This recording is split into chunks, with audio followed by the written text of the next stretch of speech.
Good evening, everybody. Welcome back to Fugitive Games and our journey through the Great Ace Attorney Adventures. For once, I remembered the whole title as I said it before. No stuttering, except for right afterward, trying to. Oh my God! Let's get into the gameplay. Okay, so, I was starting to splutter near the end of the last last time I streamed because it was a weeknight and I didn't have a whole lot of rest. Hopefully I'll be able to power on a little, well, hopefully I won't like just lose steam, you know? But yeah, we left off with the prospect of having to do another summation examination, which is that mechanic where I have to convince the jurors, the 6 jurors up there, to change their minds from guilty to not guilty with their firebending powers. So let's see where we're at with that.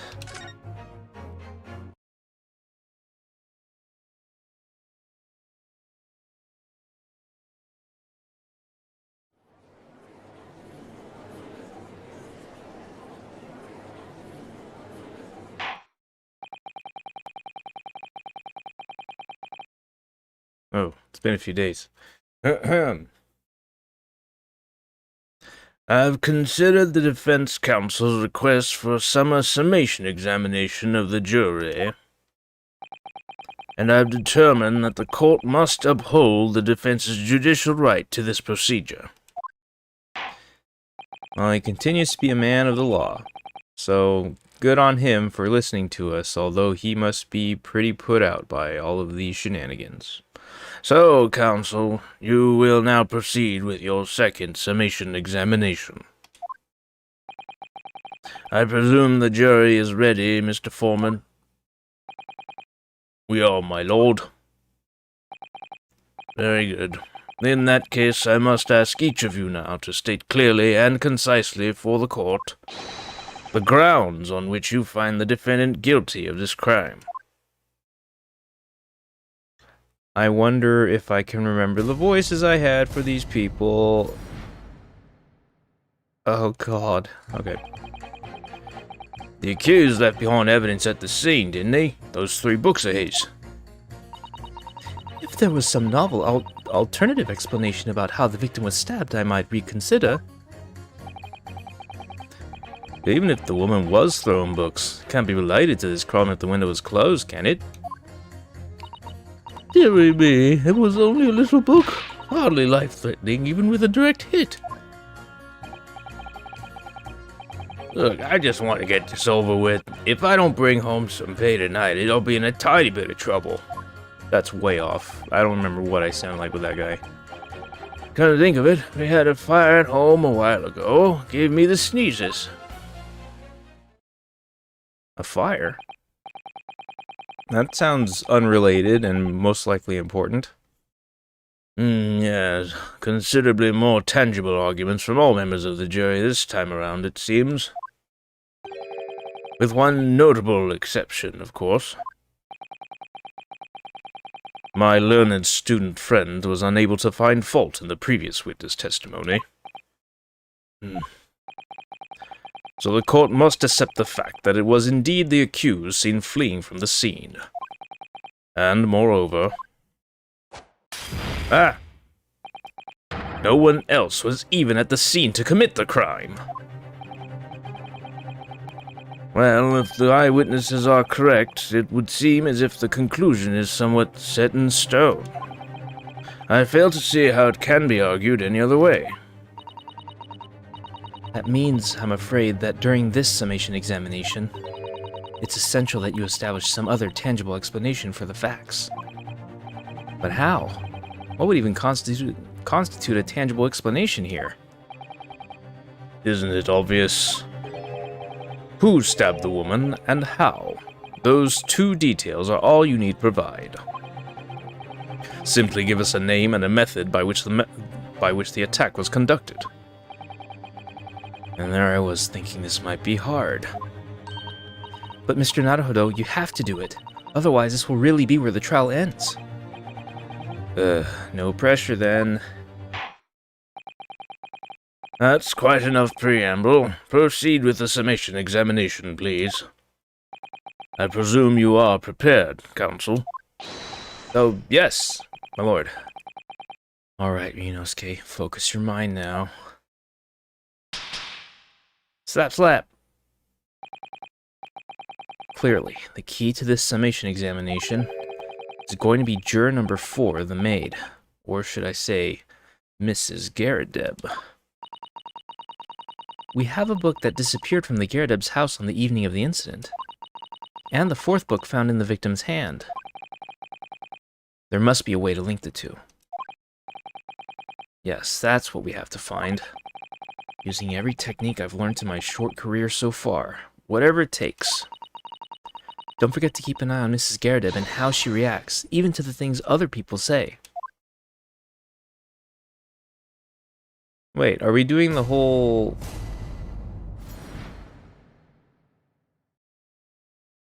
When are they not okay with the conflict of interest? I'm going to check the court record real quick to see if I have evidence already that can attest to what we were talking about. The 4th book was called The Lion's Pride, discovered in the victim's hand. The scene, the back cover is badly burnt. Do we have evidence that suggests that it was what was lost from their flat?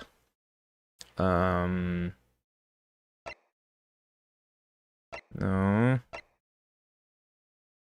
No. No. And those 3 books are... None of them list the 4th book. Alright, well, we do have the 4th book as a piece of evidence, at least. Right? Wait, have I... Oh yeah, I've already examined this because of the burn marks and stuff. Okay.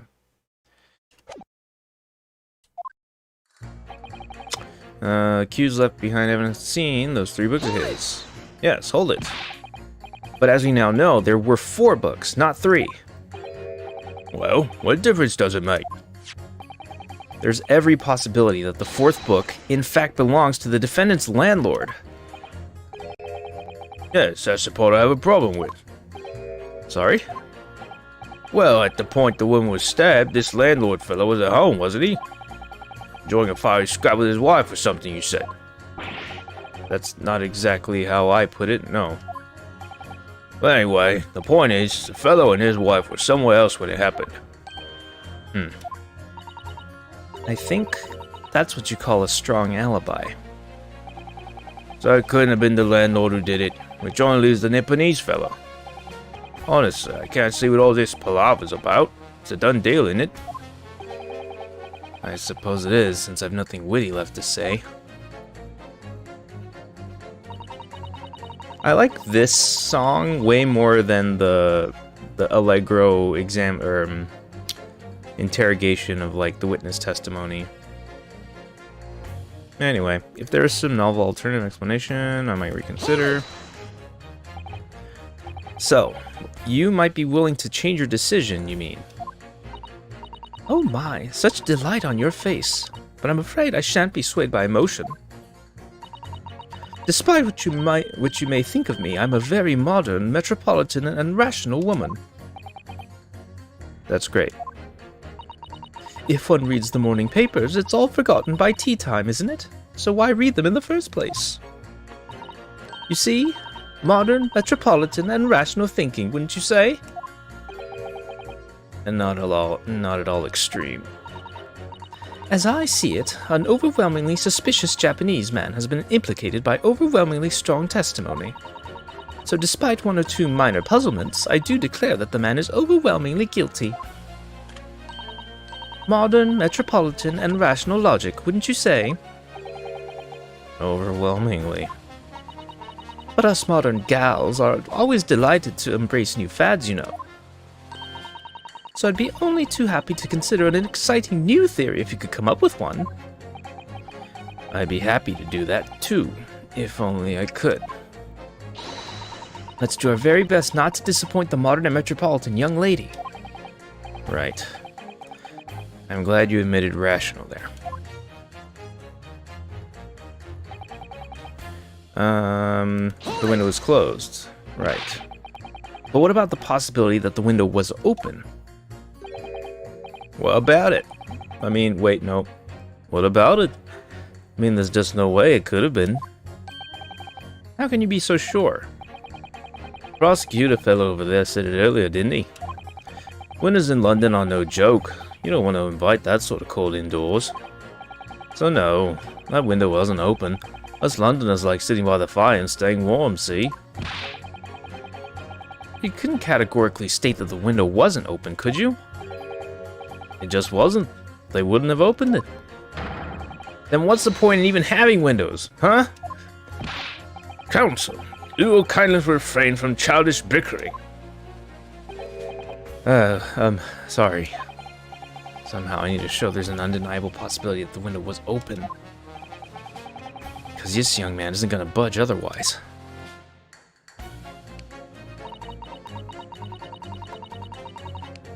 I guess, yeah, she is. Oh, she's got those, like, tiny pursed lips sort of thing, like one of them Cupid dolls. Hold it! But the little book was on fire at the time, was it not? With flames of love, I'll have you know. There's really no such thing as a loving incendiary bomb. Ah, she hit somebody. Well, he brought it upon himself. It's playing with fire to betray a fiery love. Isn't it? Well, don't you agree? Well, any kind of betrayal is certainly a bad thing, yes. But I think the argument might have arisen out of your misunderstanding, Mrs. Gyakuten. Never you mind that. The point is, we were just having a jovial little dispute, nothing more. And I won't have any more of these suggestions that there was anything whatsoever to do with this crime. Right. Well, we'll see about that. What about juror number 5? He doesn't seem to be turning a hair at Mrs. Gyakut's relentless onslaughts. It's almost as though he's used to it. What a gentle soul he is. Look, I just want to get this over with. If I don't bring home some pay tonight, I'll be in a tiny bit of trouble. Oh, wait a minute. No, I'm trying to go back. Sorry. Press it. You just want to get this over with? How can you sit there and say something like that? A man's future is at stake here. Well, him and me both then, like I said before. What? I told you already, I'm a day laborer, aren't I? If I don't bring home some readies with me tonight, you'll find me floating face down the Thames tomorrow morning. What? You heard me. My missus isn't one to mess about, you know. She can be fierce, believe you me. Another shining example of marital bliss, then. Situation like this cropped up the other day. It was, well,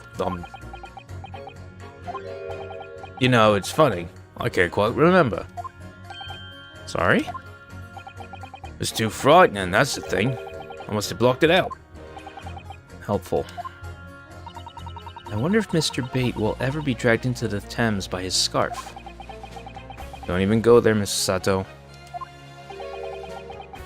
There must be some way to jog his memory about this.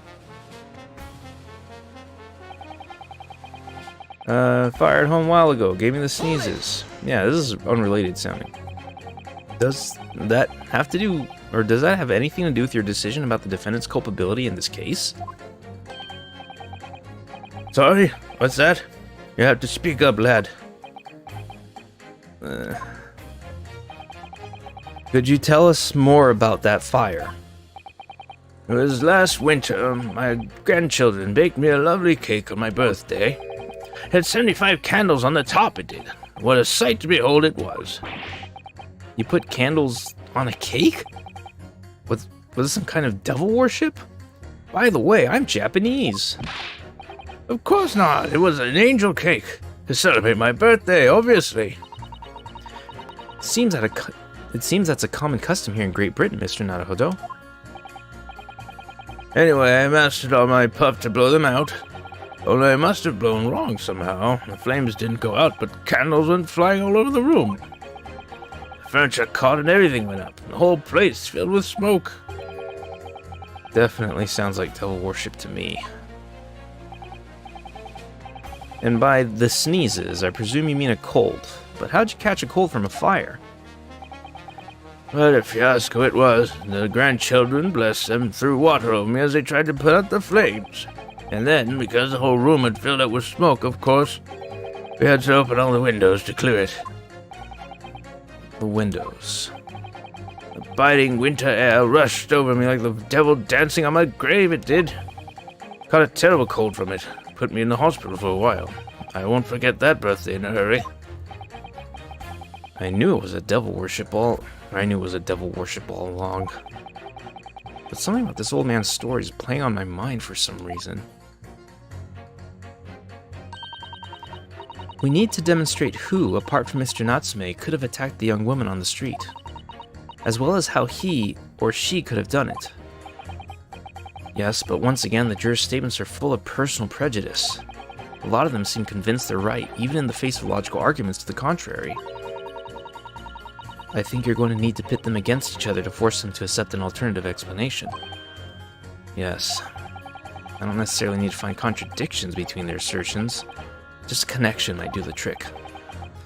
Alright, I'll see what I can do. If anything stands out, I'll go in for a strike. That's the spirit. Okay. 3 books. Just saying that they would reconsider if they had an alternate explanation. And the window was closed. The only little book, hardly left life-threatening even with a direct hit. If I don't bring home, I'll be in a tight bit of trouble. House fires are dire, you have to... Ah. Right. I think I can pit number 3 against number 6 to prove, like, hey, if there was a fire, then you would open the windows, you idiot. Is the guess here. Let's see if that'll work.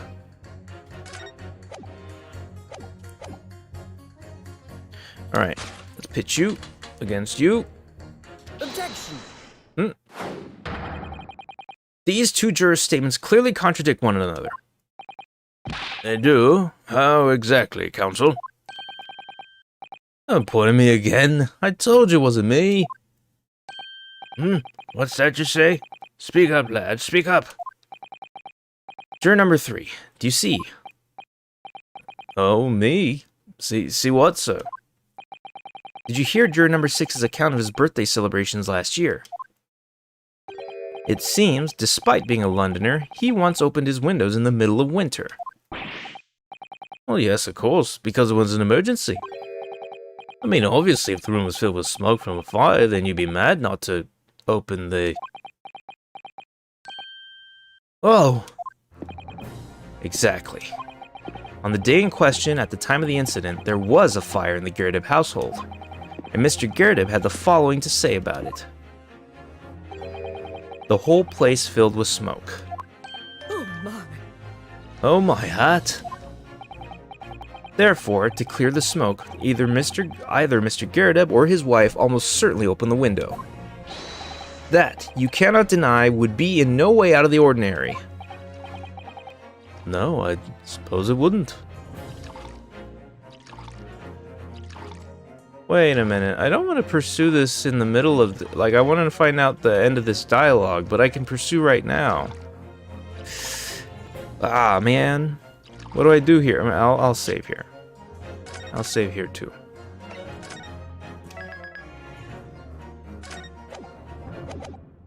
I'll see what happens if I just let him run his course. You get to my age, you learn a thing or two, you know, and I can tell you, you'd have to be a prize idiot not to open the window if there was a fire, eh? Yes, of course. I think I need to reconsider my statement. Yes, please do. That's a step in the right direction, I think.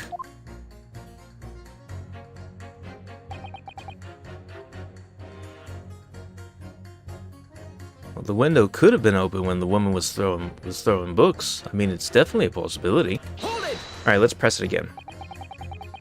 At the point when the victim was attacked on Briar Road, we know there was a small house fire in the Gyakuten household on the opposite side of the street.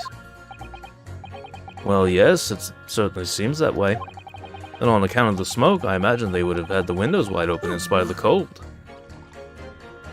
Alright, so is this a pursuit that I can do, like, anytime? We also know that Mrs. Garrett was throwing flaming books at her husband. Her husband, who was backed into a corner by the window due to his wife's frenzied attack.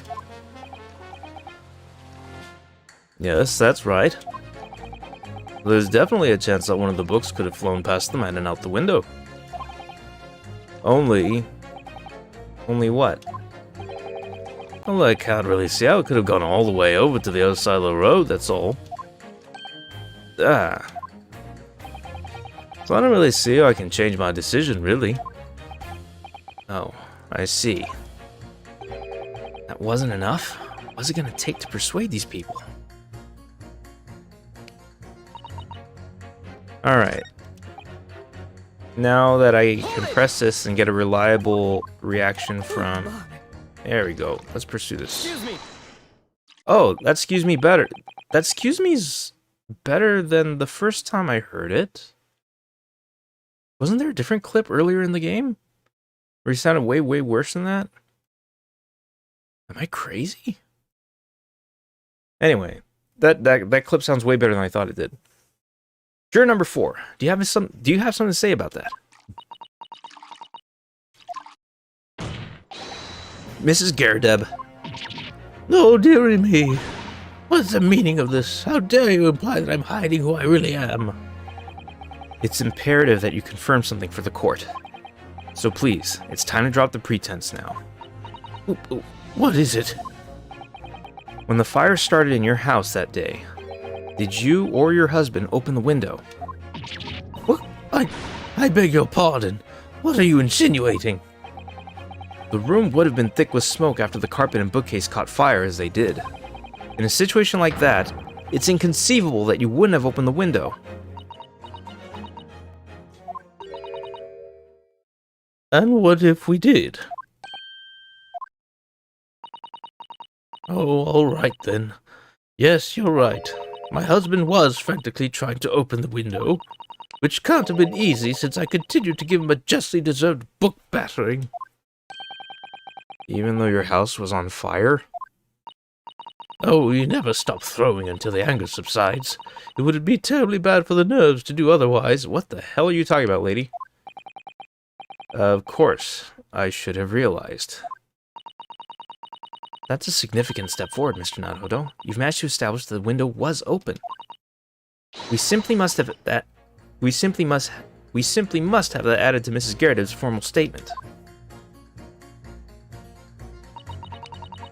Now you mention it, yes, the window was open at the time. I'd clean forgotten, but it's true. Hold it! Hold it! The 4th book found at the scene of the crime shows very obvious signs of fire damage. And the title of the book is The Lion's Pride. The same title, in fact, as the book that Mr. Garrett told us he had been reading. Well, I really couldn't say. On the day in question, did you or did you not throw at your husband the copy of The Lion's Pride that he had been reading?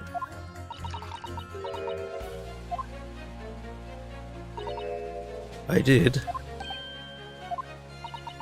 It was the first thing I could lay my hands on, so I hurled it straight at him. And now you come to mention it, yes.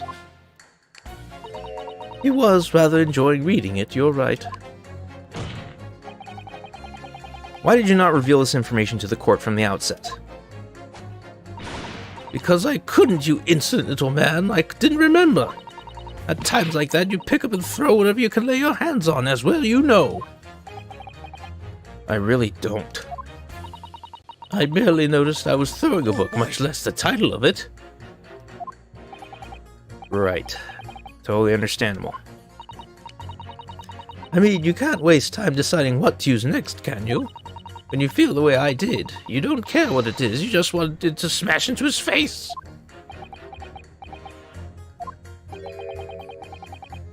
You see where violence can lead, Mrs. Sato. I'm disheartened to think you might believe me capable of such behavior. Anyway, I have a feeling I might have noticed someone reacting a little strangely to Mrs. Garrett's remarks just now. Ah, perhaps I missed something while I was preoccupied. No, I just want to see what all the dialogue says. I see it happen. Alright. Let's revisit this statement. Press it again.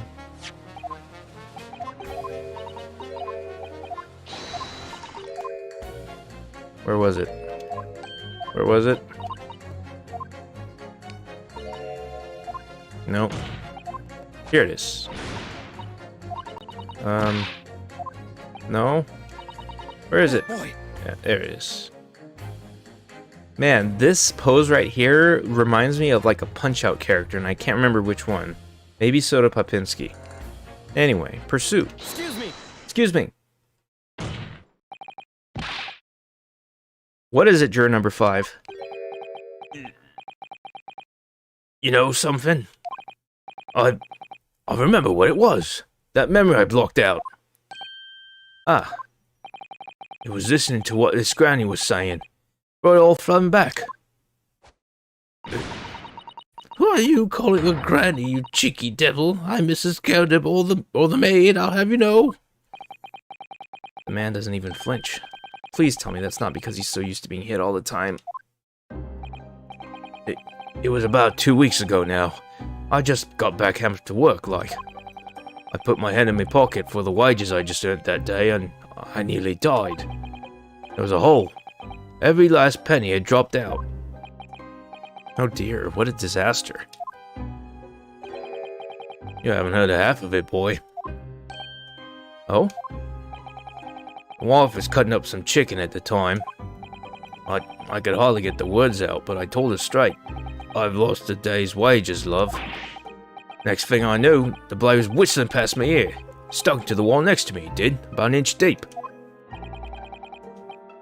No words, just terror. I could smell it then, you know. That god-awful stench of the Thames. I was sure I was going to end up face down in the muddy banks that night, I can tell you. Now, that's a real disaster, isn't it? I'll never use the word lightly again. Anyway, the point I'm trying to make is this. When women lose their rag, they'll throw anything at you. Knives, hatchets, hammers, you name it. Mr. Naruhodo, you mustn't think that all women are so short-tempered and unrefined. No, I wasn't thinking that. Throwing household objects at people is, well, it's so uncivilized. At least attack with honor, using a bow or the like. What? Attack? Who are you going to attack? Never mind. Anyway, this man's words could be rather significant, I think. Alright, we'll come back to the bow and arrow thing later, if I dare.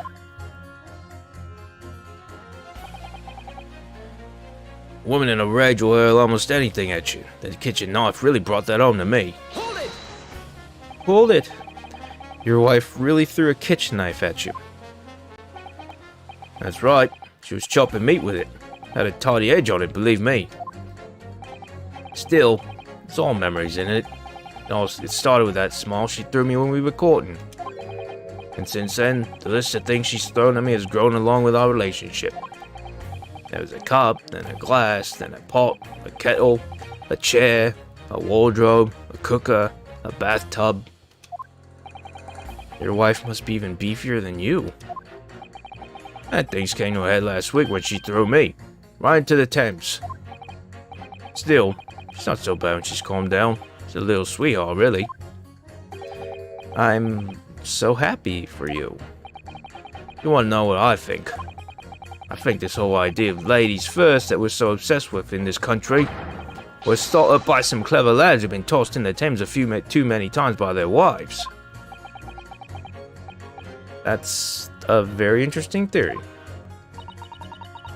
What a terrible thought. On the face of it, this juror's statement just sounds like a really extreme anecdote. But I think it might turn out to be an extremely powerful weapon. A weapon I might be able to use to make the jurors accept an alternative explanation here.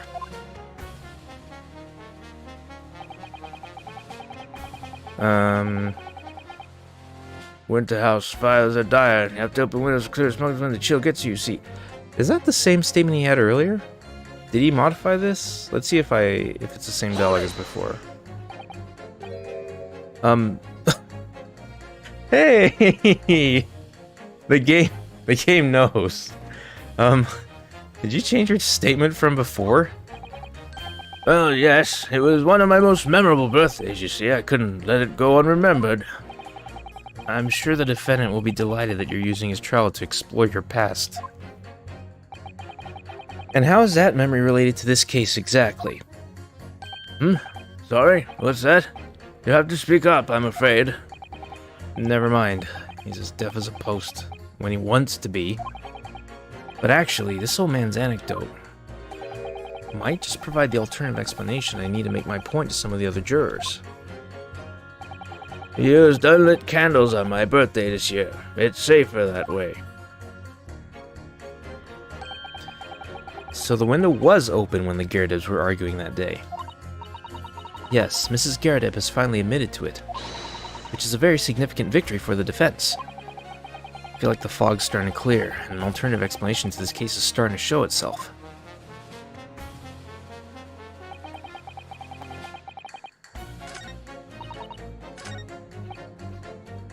Alright. The window could have been open when the woman was storing books. It's definitely a possibility.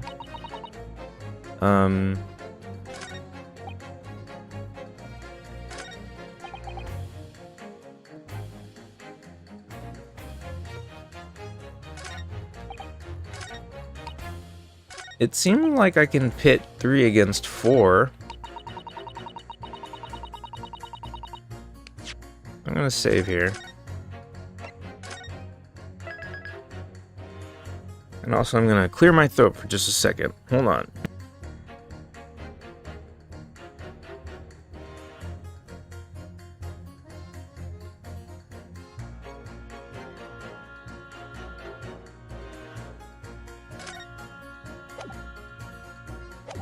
Okay, there we go. I think my sinuses are a little stuffy. Alright, let's see if 3 against 4 will do the job. Objection! No, it does not. Those two statements clearly contradict each other. All that! Oh. All that? I'm sorry, but as foreman of the jury, I have to object. That's complete nonsense. What? I'm a banker, don't forget. An educated man, and there's no contradiction as far as I can see. Quite so, Mr. Foreman. I will not permit a whimsical attack against the good members of the jury, counsel. There was nothing whimsical about it. It kind of made sense, and the way these games are designed mean that sometimes you're gonna guess wrong. It's very important to listen carefully to every juror, Mr. Naruhodo. Yes. Then you can decide whether the contradictions really lie, if there are any. Alright, let's just wait then.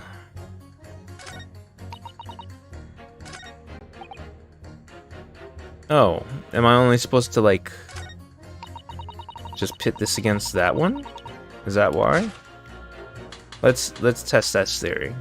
Because these two factors together explain how the book could end up in the other side of the street. Objection! No. All that! No, those two statements. Alright.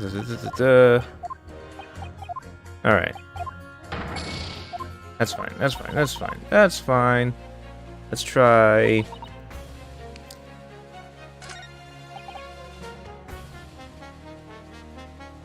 Well, I already pit juror number 3 against the old man once. I'm not quite sure what configuration I'm supposed to be using here.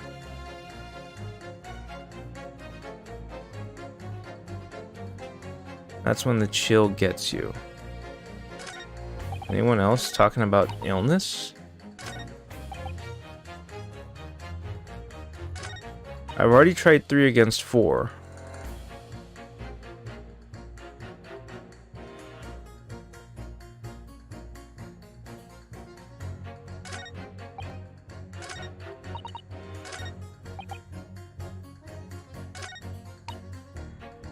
Have I pit juror number 3 against juror number 5? Objection! No. Hold it! Crud.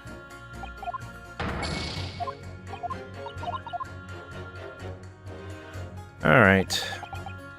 I'm gonna load this save.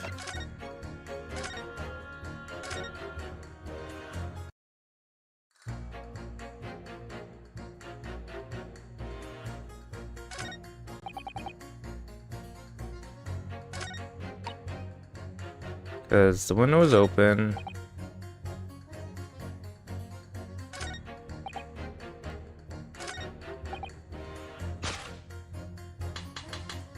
Five and 6?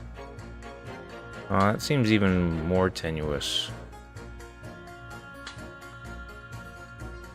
I already tried this. Ah. Objection! Hold it! You know what? It actually is faster to just load from the save data again and again before I try the next thing. Or it takes about as much time.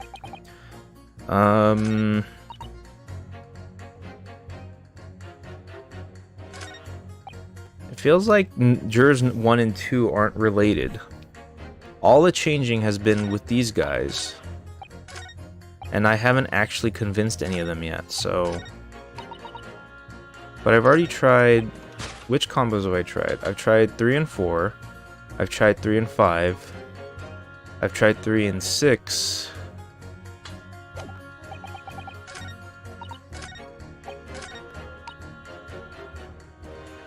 I tried 4 and... I've tried 4 and 5. Never tried 4 and 6. Objection! No. Hold it!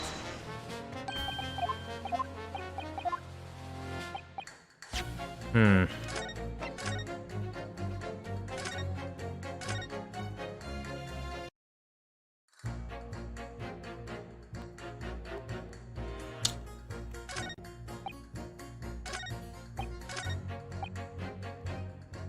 Woman in a rage will hurl almost anything at you. Kitchen knife really brought that home to me.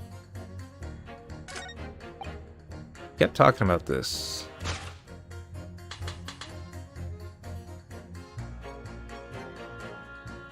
Did I do 5 and 6 already? I can't remember. Objection! Hold it!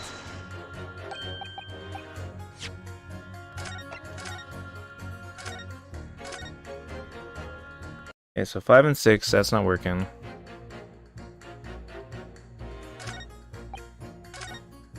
Let's review the statement of this one. Hold it! What happens when we press this?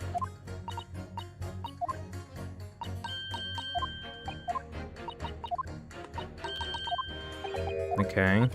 Same stuff. Same stuff. Same stuff.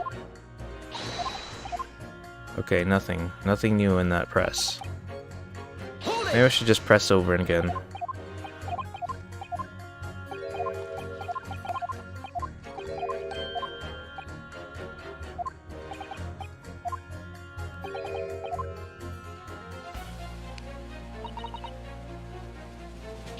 Let's press everyone again, just in case there's new.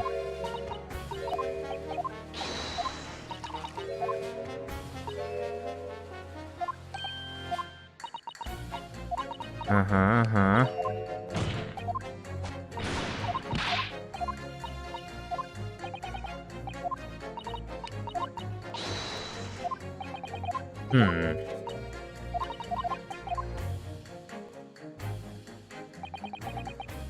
Hold it! Alright. Yeah.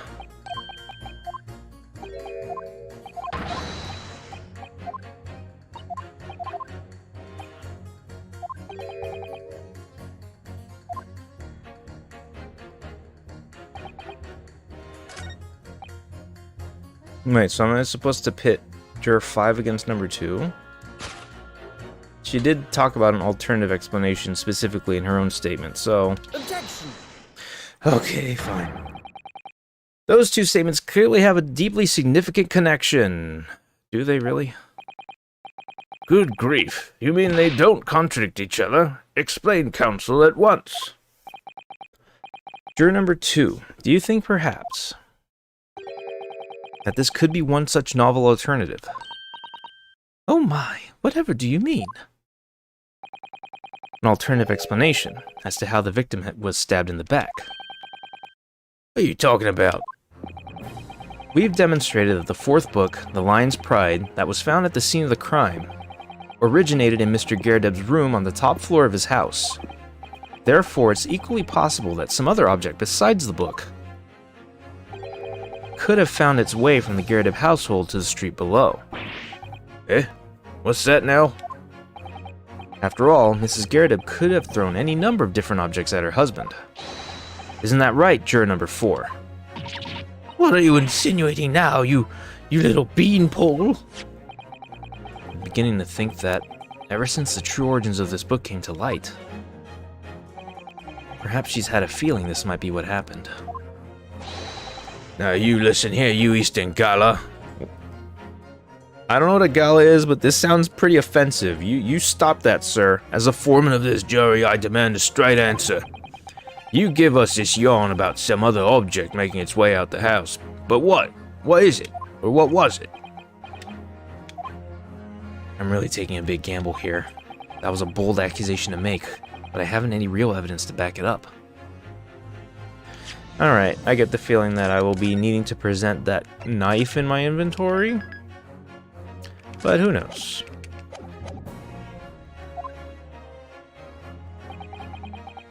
But I'm certain that at the very least this warrants further investigation. Alright, Mr. Foreman, I'll try to explain the defense's theory. The other object that found its way from the Gerdeb household to the scene of the crime was... Take that!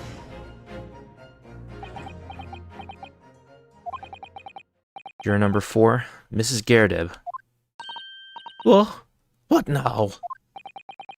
I must apologize in advance for this. But I need you to confirm something else for the court. This knife. Have you ever seen this knife before? Oh. Good Lord, counsel. What on earth are you doing? That's the weapon that was lodged into the victim's back, man.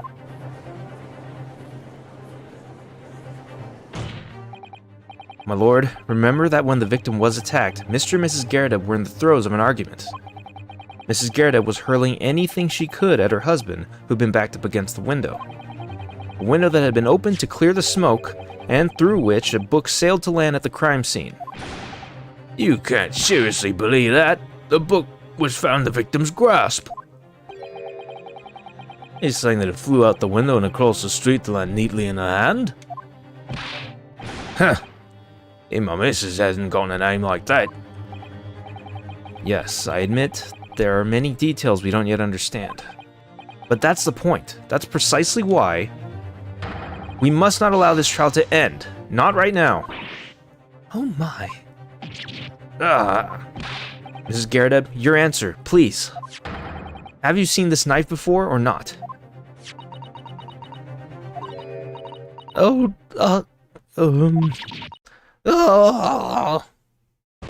I'm just gonna scream and faint.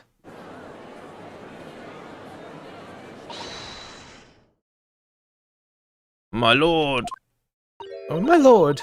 I wish to change my decision. I'm a woman of my word, after all. Thank you, madam. Yes, I agree. I certainly didn't see this coming, but... Whoa, we convinced him? Just don't think it would be right for this trial to come to an end now with so many unanswered questions. Mr. Foreman. I have to agree. Not that I think the granny did it, mind. Yes, you know what? I'm not quite happy about this at the moment either. All together now, ladies and gents. Oh. Sick. We did it! Oh, congratulations, Mr. Naruhodo. So, as a result of the defense's summation examination, a number of jurors' leanings have changed. 2 jurors called guilty against 4 now calling innocent. Again. Accordingly, the opinion of this court is divided, and this trial will continue. Dear God.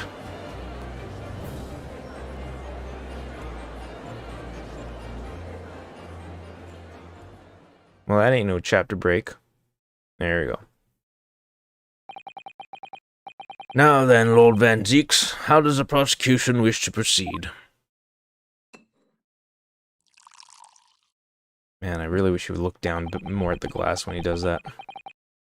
This trial is rapidly descending into a farce.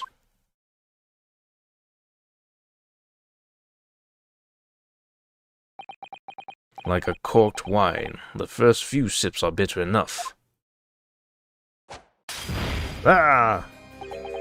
But what follows is so repugnant it's good for nothing save the gutter. If I may, Lord Van Zeeks, the defense has just put forward a credible alternative explanation for what happened. Credible? Is that your considered opinion, Mr. Foreman? The defense's argument is a joke to which I barely know how to respond. But let me start by insisting that you must all familiarize yourselves better with the relative positions of those places being discussed. What do you mean by that? What's his angle this time? It should already be more than apparent that between the crime scene and the Gyakuten household runs a rather wide street, Briar Road. Which means that the distance from the Gyakuten house to the scene is some, 15 yards. Let me see. 15 yards. That's around 14 meters. 14 meters? Oh, that's a little farther than I had imagined. And, as you ladies and gentlemen of the jury rightly noted as having portentous significance, the 4th book was found in the victim's clutches. In other words, the smoldering book, wantonly hurled by the lady of the house, traveled some 15 yards to land on the opposite side of the road, neatly between the collapsed victim's fingers and thumb. Is that your final conclusion, my learned and deluded friend? And did the jackknife follow a near identical trajectory to the plunge into the middle of the victim's back? This fantasy is somewhat stretching the notion of having a bad day for the victim, I think. Even those pathetic serialized detective stories have more believable plots. Ah! There's nothing I can say to that. That prosecutor loves the sound of his own voice. Mrs. Sato, serialized detective stories are pathetic, are they? How dare he? She's so fired up because she loves him. Maybe let's pick our battles here. My lord, might I be allowed to speak? As judicial assistant, you may speak for the defense, yes, go ahead. The prosecution may consider the idea a fantasy, but what the defense has postulated was believable enough to persuade the jury to change its leaning. And as such, the court has a duty to explore this alternative explanation as thoroughly as possible. To that end, juror number 4, Mrs. Joan Garadeb, must be called to testify and submit to cross-examination. Saints alive! A cross-examination of a juror?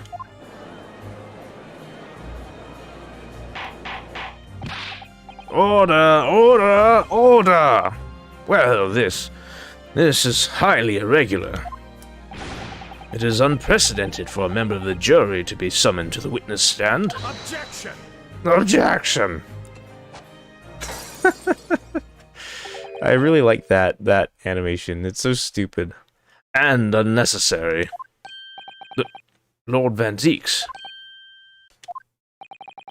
There are already witnesses in the stand whose testimony the defense may further cross-examine. If my learned friend's farcical theory has any truth in it, then both a burning book and a jackknife must have flown through the sky before this couple's eyes. And we must assume they would be able to testify accordingly. What say you, witnesses?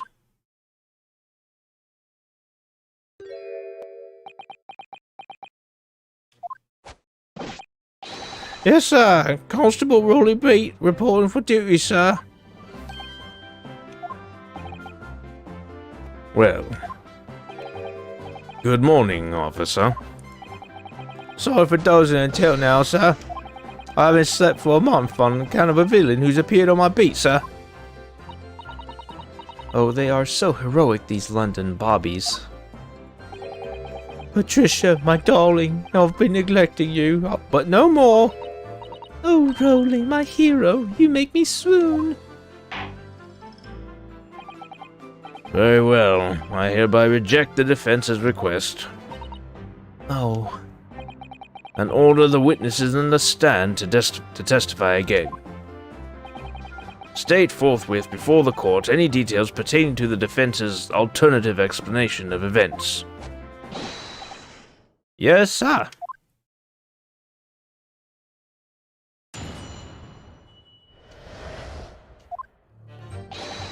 This case has nothing to do with Mr. and Mrs. Garrideb. Believe me, a London bobby is good for his word. You see, sir, the windows on the top floor of the Garrideb house are top-hinged casements. Obviously, if anything had been thrown out of the window, we would have seen it. I did leave the scene to go and fetch help, but my trusty Rolly was there to make sure nothing was disturbed. I didn't take my eye off the crime scene for one moment, sir. Nothing strange to report on that front, sir. Oh, that's nice and short. Thank God. Well, this is quite startling. Top-hinged casement windows. That detail was not in the police report, Constable. Yes, sorry about that. I must have been a little drowsy. You cannot excuse your sins with drowsiness every time, Constable. No, sir. Sorry, but what exactly is a top-hinged casement window? And you cannot excuse your ignorance for such trite remarks, my learned friend. Now is not the time to be calling you learned, however. Of course. Sorry. I found it, Mr. Naruhodo. Cast your mind back to the windows in Mr. and Mrs. Garrideb's room. Alright, I'll try. So the window opens in order to allow air to circulate inside the house. But as it's a top-hinged casement window, it swings open along the upper edge, you see. I'm glad you've rectified your ignorance. A casement window's most prominent feature is its stay, a metal bar which prevents the window from being opened beyond a certain amount. It prevents it opening? This is all news to me. Absolutely correct, sir. In other words, if a book or knife would have been thrown through the open window, it would have clattered against the pane and fallen straight down to the pavement below. No. You see the problem, then? Good. Your education in windows is complete.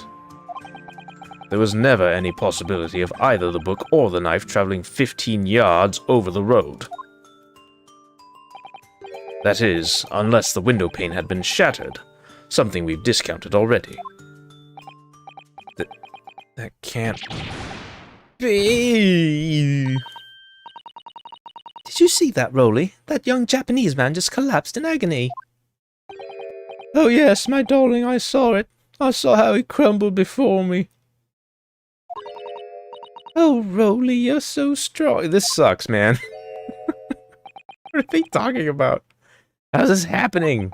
I haven't even started the cross-examination yet, and already my argument's been destroyed. Counsel, if you could drag yourself upright again, the court awaits your cross-examination. My lord. Oh, good. Another desperate situation.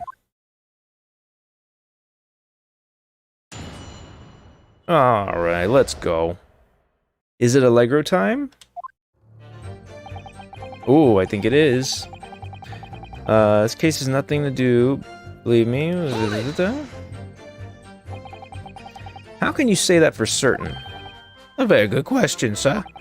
And the answer is this. It has the noble founding principles of the force written on as a reminder to all us policemen of our sworn duty. He showed us that before, didn't he? Did he? Can't say I remember. Yes, he did. To patrol the streets of London town and uphold the peace of the common man. It's what the job's all about. And that's why I can stand here today beside my long-suffering wife and tell you a Bobby's good for his word. While rubbing my tired eyes immediately. Sir. Oh, Rolly, you're so manly. Of course I am, my darling Patricia. Oh, Pat. Oh, Rolly, Oh, God. I hate this couple. No, none of this is what I meant. I meant, how can you say for certain that this case has nothing to do with Mr. and Mrs. Garadeb? Oh, I see, sir. You should have said so earlier, sir. Yes, well, so could you answer the question? That was a waste of time, then. Absolutely, sir. I will answer it to the fullest of my ability, sir. There's a surprising reason why Mr. and Mrs. Garadeb's domestic dispute can't be related to this case. But before getting to that, sir, just one thing. Yes? I'd very much like you and all your countrymen to understand the great British institution of Scotland Yard. So I hope you'll take back some tales of us London bobbies and how we uphold our guiding principles. I wasn't planning on going back just yet. I've only just arrived here. From Japan. So to that end, sir, I'll be happy to lend you my warrant call for your perusal. But I must warn you, you won't be able to get through it without shedding a few tears. Thank you. I'll try. Okay, new evidence. This is probably gonna be significant. Ooh, rules of conduct. We're gonna have to catch him on being a hypocrite, I guess. Let's take a look at this stuff. What does this say? Identifies bobbies and contains the rules of conduct to which they must adhere. Yes. Oh, okay. It's not searchable. It's just readable. Item 1. A policeman will strive to preserve the peace within his allotted beat. Item number 2. A patrolling officer is expected to walk 20 miles around his beat every day for the furtherance of community relations. That's principles of policing. This is Metropolitan Police Regulations. Item number 1. Any crimes fall under the jurisdiction of the beat in which they are discovered. Item number 2. When a crime is discovered on his beat, a policeman must assist with initial investigations and help detectives. Interesting. Alright, those are things to note. Let's press this next statement. Hold it! Wait, what was it? Ah, crud. I don't know. I don't remember what he said just before that. By which you mean they don't open fully. Is that correct? Oh, yeah, I was talking about the windows. Yes, sir.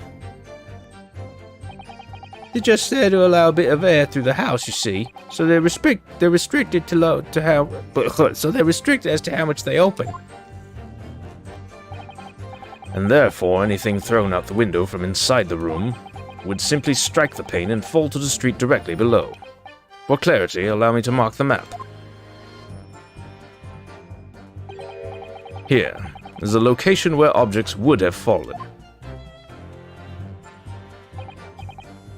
Yes, directly opposite the scene of the crime on the other side of the rather wide road. Would it have been so hard for somebody to mention this top-page casement thing before? Well, I have another question for you, Constable. And what would that be, sir? How do you even know? How do you even know, man? Why would you have any idea what sort of windows Mr. and Mrs. Garadeb's house is furnished with? Ah, well, sir, that's very simple. You see, I helped with the investigation yesterday. Okay. We're gonna pursue her. You helped? In what way? Various members of the public were questioned in order to gather information about the case. That's right, sir. The sad truth is, we're all overworked. So even though it wasn't under the jurisdiction of my own beat, I obviously wanted to help.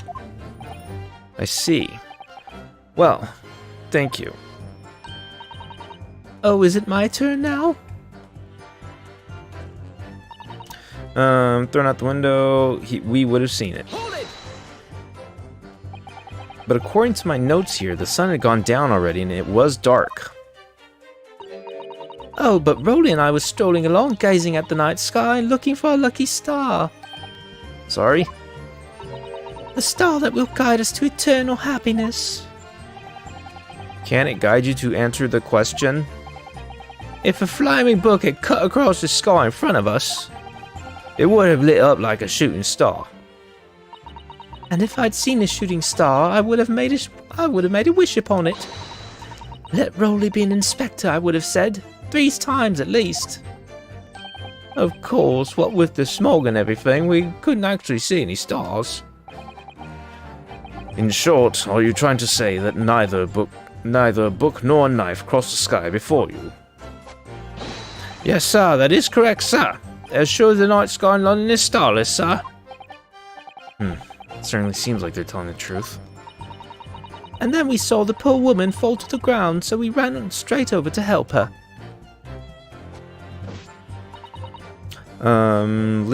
She did leave the scene to fetch help, but Rolly was there to make sure nothing was disturbed. Yes, you said that you went to a nearby police box to fetch another officer. Is that right? That's right, yes. If it had been on Rolly's beat, I would have known exactly where I was going, of course. Don't feel bad, my love. You can't be expected to know the location of every police box on every beat. So Rolly told me the way. Only, I sort of got a little lost on the way. Patricia, my darling, that's why I love you. Your terrible sense of direction is bewitching to me. What the hell is that? Oh, Pat. Oh, Rolly. Oh, please. So I suppose I was gone for about 15 minutes. But like I said, my Rolly was at the scene the whole time, making sure nothing was disturbed. I was off duty at the time, of course, but a true Bobby is never really off duty, sir. I didn't take my eye off the crime scene for one moment. Nothing strange to report on that front, sir. Hold it! Nothing to report. That's correct, sir. I had my eyes wide open the entire time. Never looked away for a second. No one else approached the scene and nothing was removed from it. Can swear to that on the yard's honor, sir. Really? That seems a little strange. Beg your pardon, sir. Strange, sir. Seems altogether regular to me. This burnt copy of the Lion's Pride was originally in the Gyakuten household. So the question remains, how did it find its way into the hand of the victim? Can you shed any light on that, seeing as you were at the scene of the crime the entire time?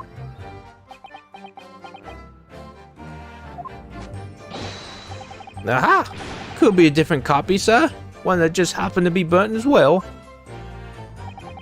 Even if that were possible, why would the victim have been gripping a book like that in her hand? As we can see from this photographic print, she had a bag over her shoulder. Well, sir, that book was in the lady's hand from the moment we arrived at the scene. Is that so? There's something about this statement that's not sitting right with me. The 2 mysteries of how that knife ended up in her back, and how that book ended up in her hand. There must be some common thread between them. I'm so sorry, Mr. Naruhodo. I had no right to speak out. What do you mean? I requested the cross-examination of Mrs. Gyakuten without consulting you. Even if the judge did deny me. Oh, I see. Well, I agree with you. We do need testimony from Mrs. Gyakuten. We're ever going to get to the truth of this matter. Do you really think so? Well, think about it. No matter how far it is across the road or how that window opens, Mr. Gertub's book found its way to the scene of the crime somehow, didn't it? You're right. And then there was Mrs. Gertub's reaction to me showing her the knife. The woman's hiding something, I'm sure of it. You're right again. We need to use this cross-examination to uncover more clues. We'll get to the bottom of this one way or another. I swear. Yes.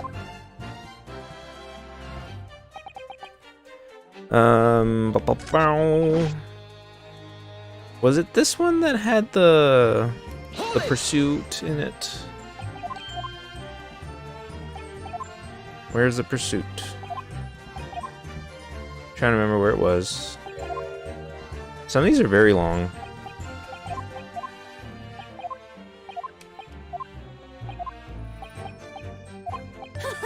Aha! Excuse me. Excuse me. Do you have something to add, Mrs. Bate? Sorry. You look, well, delighted. Is there some particular reason for that? Oh, I was just remembering, that's all. We really were so lucky. Lucky? What do you mean? Well, of course I feel terrible for the poor woman who was attacked. Don't misunderstand me, please. But we were just so lucky it didn't happen on Rolly's beat. It was so close, you see. Oh, I hadn't realized. Oh yes, that street Briar Road. That's the boundary between Rolly's beat and the next one. Isn't that right, my love?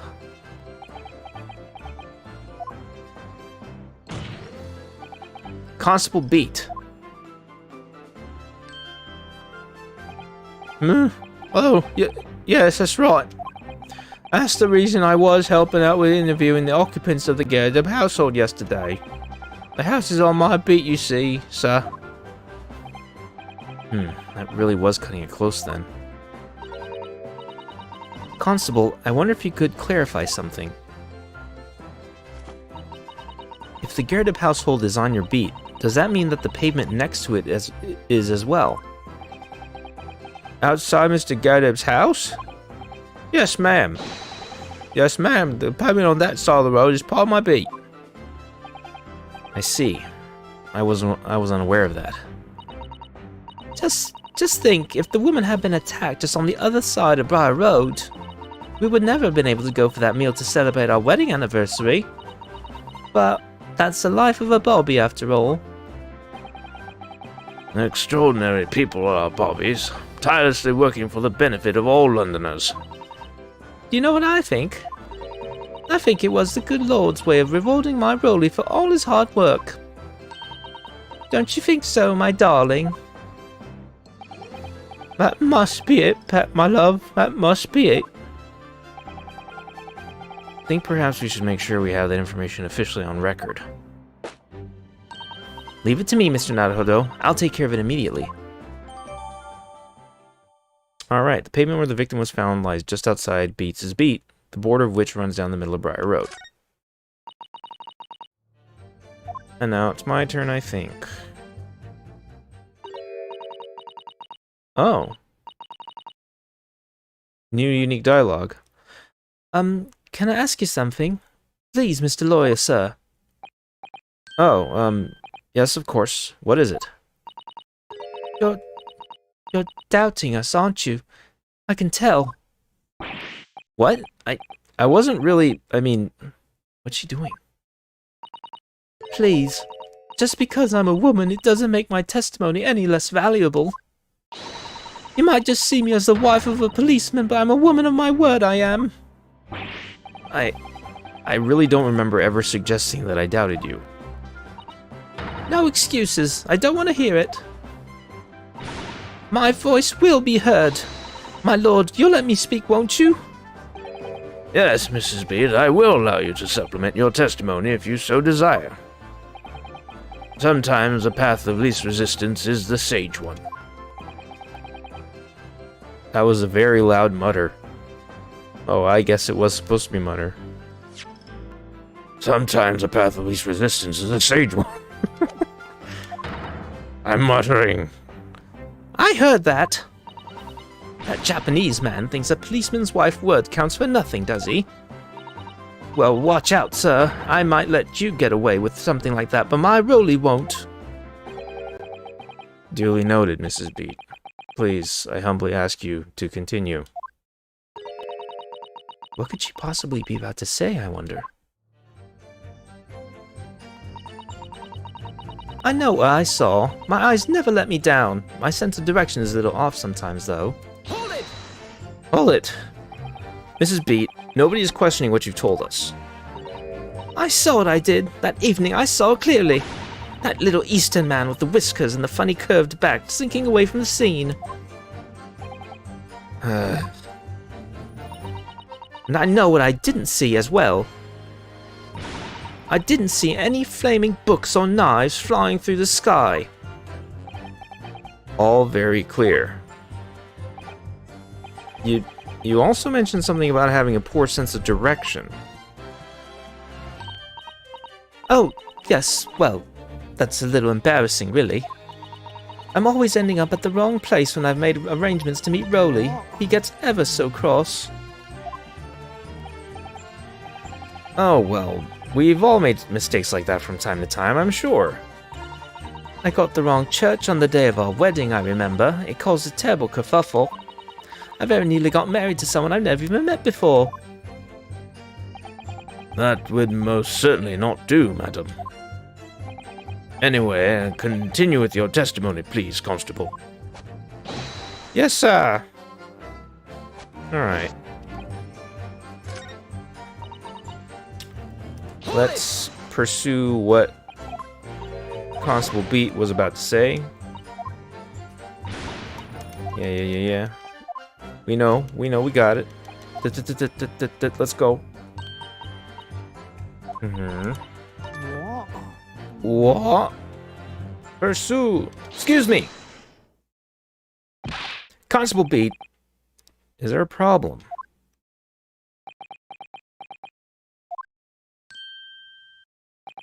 No, sir, no problem, sir. Did your wife's remark just now bring something to mind, perhaps? Oh, well, in a way, sir. Yes, sir. I was just remembering that the same thing happened that evening, is all. You mean Mrs. Beat lost her way? On the night of the incident? Well, you see, I sent her off to find a police box in the next beat over from mine. But she was gone a fair bit longer than what I was expecting. I thought she'd be back inside 10 minutes, but my darling was gone a good 15. Oh, Rolly, you're such a tease. But the reason I was so long was because of the bouquet, silly. The bouquet? Sorry, what bouquet are you talking about? Oh, it was a present for our wedding anniversary. Rolly's so romantic. He saved up for it with farthings and halfpennies he found in the gutter while doing his rounds. Yes, how romantic. I'd forgotten all about it until just now. Had you, my darling? Or had you, my darling? Oh, yes. But that was just between us. No talking about it to anyone else, darling. You have to promise. Really? Oh. What was that all about? Constable Beat looked very obviously troubled during that exchange. I'm afraid I can't offer any useful insight, Mr. Naruhodo. But I'm quite sure of one thing. We have to ask Mrs. Beat about the bouquet. Mrs. Beat, this bouquet you just mentioned. I'd like you to add details about it to your testimony, please. Oh, really? Yes, I'd love to. Well, he's noticing things. What happened was, I dropped my bouquet and ended up losing my way for a while. Hold it! Hold it. You mean you dropped the bouquet at the scene of the crime? Yes, that's right. I was so upset. When we ran over and saw it was a woman with a knife in her back, I was so shocked I dropped the bouquet Rolly gave me. It was in a dark spot where the streetlights weren't casting any light, so I didn't notice at first. And then you went to the police box to report it to the policeman whose beat it was on? Yes, and I came back to the scene together with the other constable, you see. That's when I spotted my bouquet again, but the funny thing was, when I went to pick it up, it was nowhere near the victim's body at all. In case you need reminding, Mrs. Beat, the victim is not deceased. I was all flustered for a moment before I heard a voice calling me from the other side of the road. Your husband, presumably.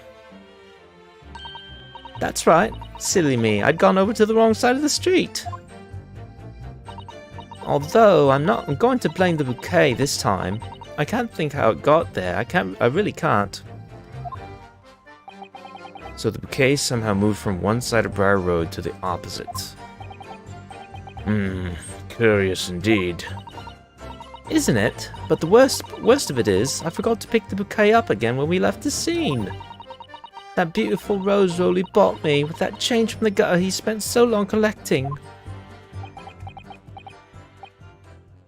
By bouquet, do you perhaps mean this sorry, solitary rose? Oh, yes, that's it. That's the bouquet Rolly bought me for our anniversary with all bits of change he found in the gutter. Maybe just call it a rose. Tell us, Lord Van Zeeks, where did you come by the flower? According to the report by the police officer in charge of the crime scene investigation, it was found on the edge of the pavement in front of the Gyakuten household. In front of the Gyakuten house? Although it wasn't noticed until the morning as it lay where the street lamps cast no light. It was believed to be of no relevance to the case since it was found on the opposite side of the thoroughfare. Oh, thank you, sir, thank you. Could I have it back now, please? No, I think for good measure this rose should be added to the court record as evidence. Oh.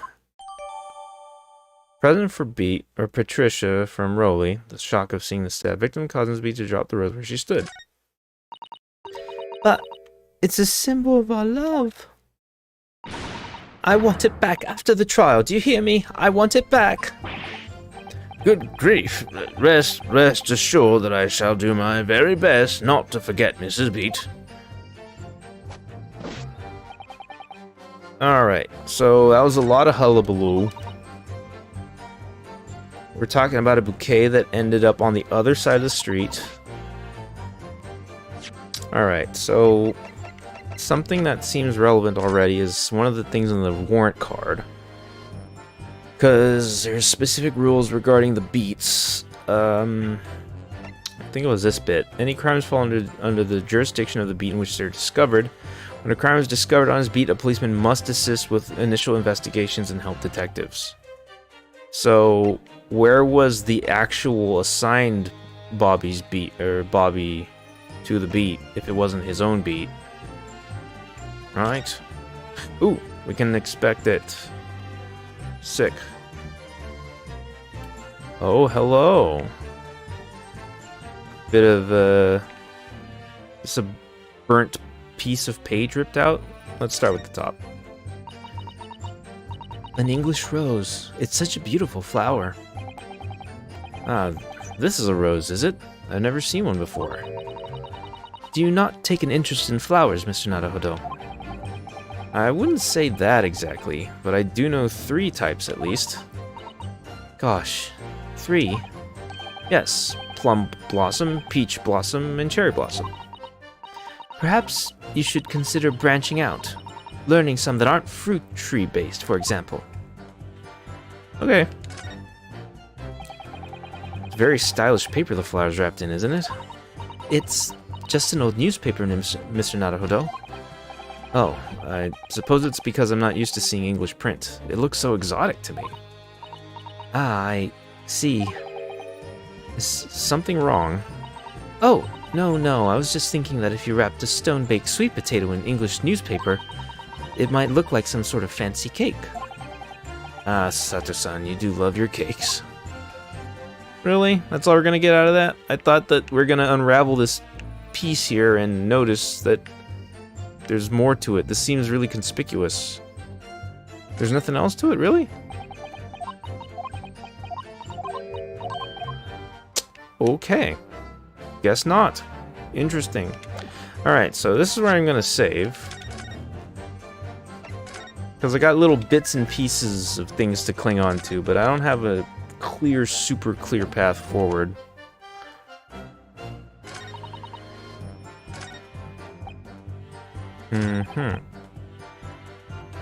Good for his word. Windows on top floor, top inch casements. Anything thrown out the window, you would have seen it. You've seen it, fetch help. Trusty roll is there to make sure nothing was disturbed.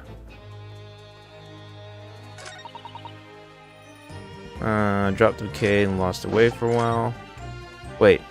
Shoot. Wait a minute, I didn't actually get to the end of the thing yet. This might be something good. Well, Mr. Naruto, what do you make of all this?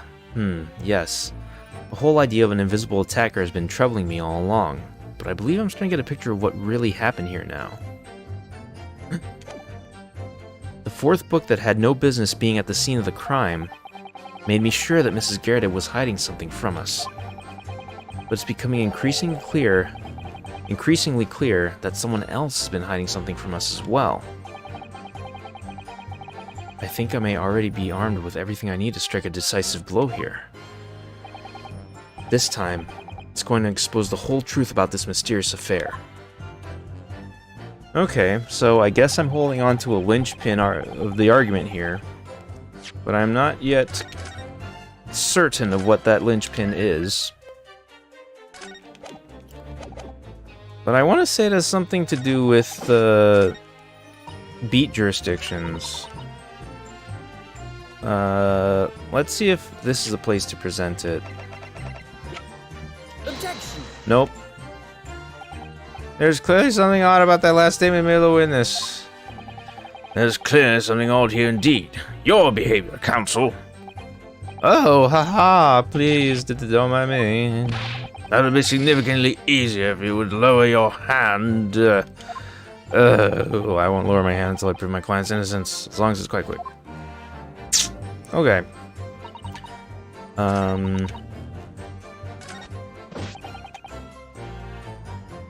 Okay, didn't take eye off the crime scene for a moment. Nothing strange to report on that front, sir. And this...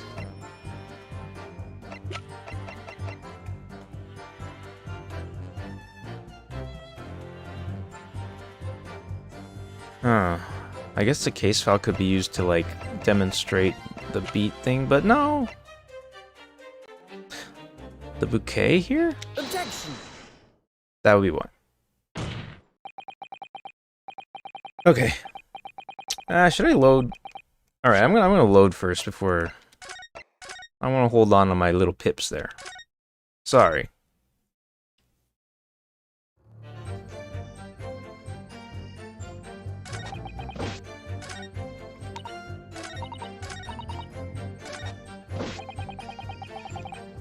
All right. So here we present Daro's. Objection. Here we go. You claim, Constable Beat, there's nothing to report in the 15 or so minutes you were regarding the scene. But that cannot be.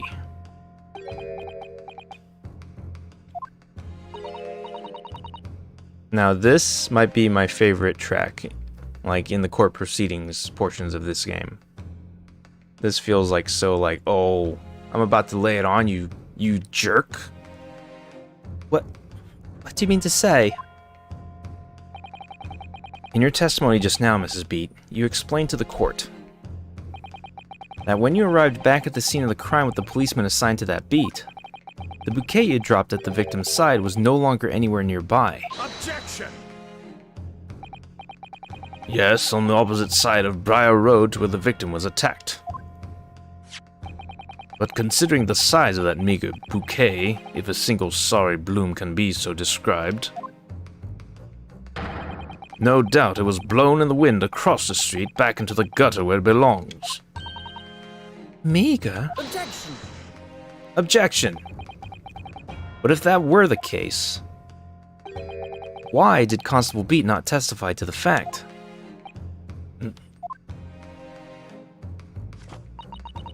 No one else approached the scene and nothing was removed from it. Constable Beat swore to that on Scotland Yard's honor. But the bouquet belonged to me. It has nothing to do with the case. That's why Rolly didn't mention it, I'm sure. No, because sadly, it's not only your bouquet we're talking about here. More than one thing in this case is mysteriously the wrong way around. What are you talking about? Think about it. Besides Mrs. Beat's bouquet, there's Mrs. Garrideb's book. Mr. Garrideb's copy of The Lion's Pride, which was thrown out the window by his wife, would have struck the pane of the casement window and landed here on the west side of the street. And yet, it was actually found here on the opposite side of the road in the victim's hand. Meanwhile, according to the testimony we've heard, Mrs. Beat's bouquet should have been dropped here at the scene of the crime on the east side of the street. But in fact, it was actually found here on the opposite side of the road, in front of Mr. and Mrs. Garrideb's house. There's no logical explanation for those things, unless somebody deliberately moved them. Yeah, point, Ryunosuke. What are you trying to say? The way you're talking, it sounds like you think my Rolly's done something wrong. Don't you listen to a word that scrawny lawyer says? Wittering on about books and bouquets. Why should we care? It's nitpicking, that's what it is. Oh good, Mrs. Garrideb's come around. You might call it nitpicking, Mrs. Garrideb. But deliberately meddling with the scene of a crime is a criminal offense. It's called,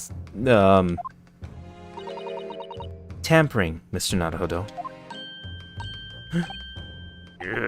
Oh man, old man is so angry now. But the person responsible for this tampering cannot admit to it, for very subtle but compelling reason. Objection! Objection! Tampering? You've barely heard the term before. Tell us, my learned friend, who would possibly have had cause to carry out such an elaborate deception? Yes, there is someone who tampered with the scene of the crime that evening. All the evidence and all the testimony points to that one particular person.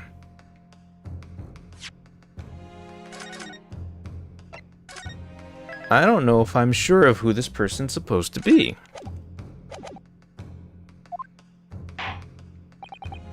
Counsel, I must demand that you substantiate this conjecture. Who are you Oh, excuse me. Who are you saying is responsible for tampering with the scene of the crime? I can only imagine they are talking about... It's either Rolly or Joan.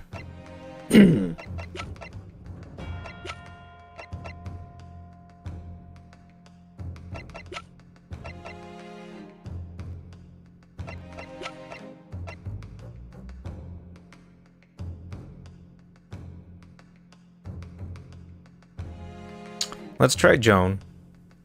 Take that! No. There's only one person who could have done this. Do you intend to share your internal monologue, Counsel? Sorry, my lord. I'm just taking a moment to get things straight in my mind. And for that moment of wasted court's time, you will pay the price.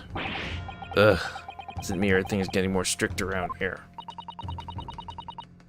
What you were thinking is right, Mr. Naruhodo. There is only one person who had the opportunity to tamper with the scene of the crime. There can be no mistake. Yes, I thought so. There's no point overthinking this. There's really only one option. Okay, fine. It was Rolly then. It's the simplest explanation, but they kept on pointing or implying things about that. I get that every game. Happens to me every game. I get psyched out.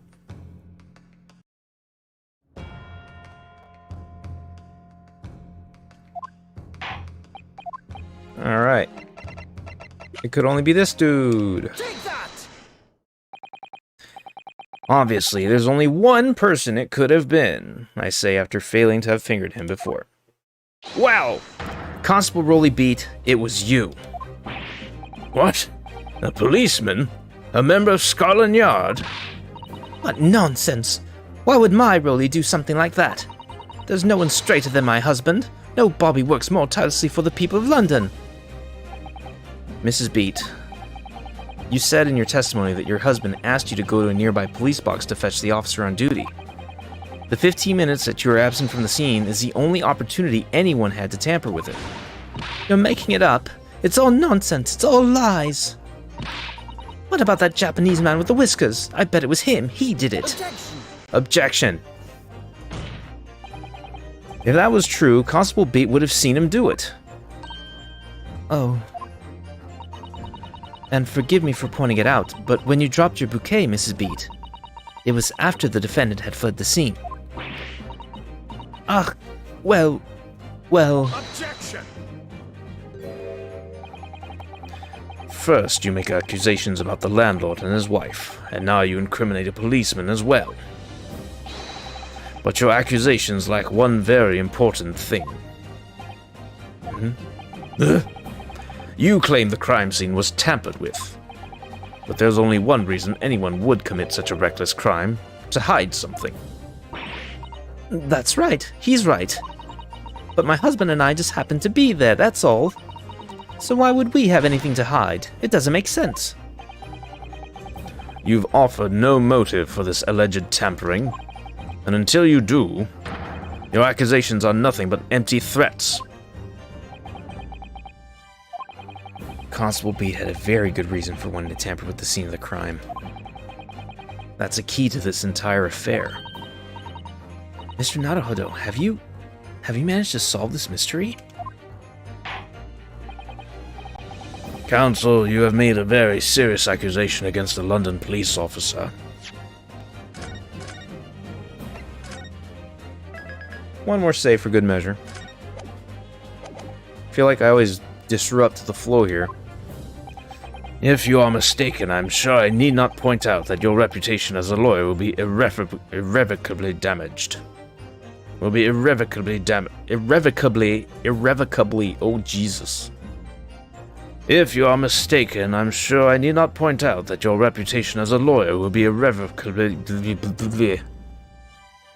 I just want to get this right. Just one time. If you are mistaken, I'm sure I need not point out that your reputation as a lawyer will be irrevocably damaged. Did it. With that stark warning in mind, you will now explain to the court the motive for this alleged tampering. Yes, my lord. Let's save right here instead. Whoop, whoop, whoop, whoop, whoop.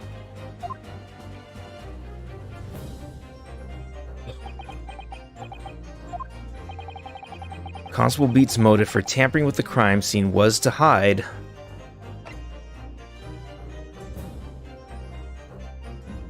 Well, he only got touchy about the bouquet.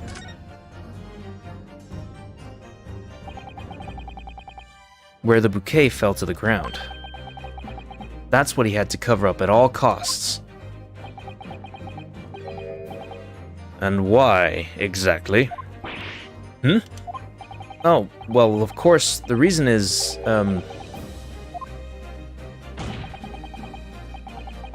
Do you have something to hide, my learned friend?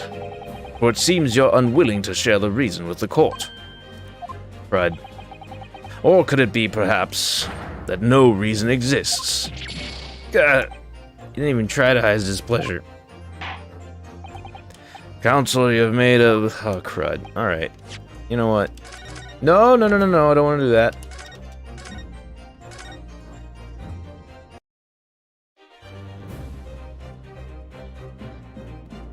Alright. Where the book fell.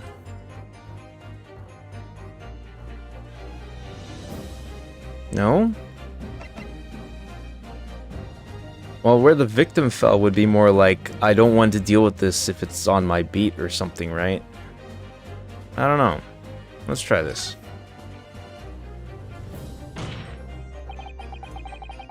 where the victim fell to the ground. That is what this Bobby had to cover up at all costs. Oh, he pointed. What? Where the victim fell? You mean where she was attacked?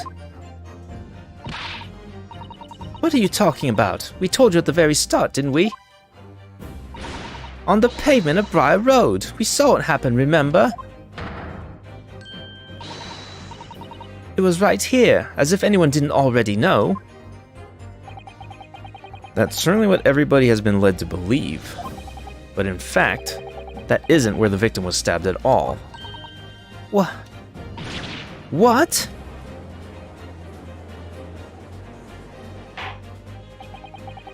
I'm beginning to wonder where this tumultuous trial will end, Counsel.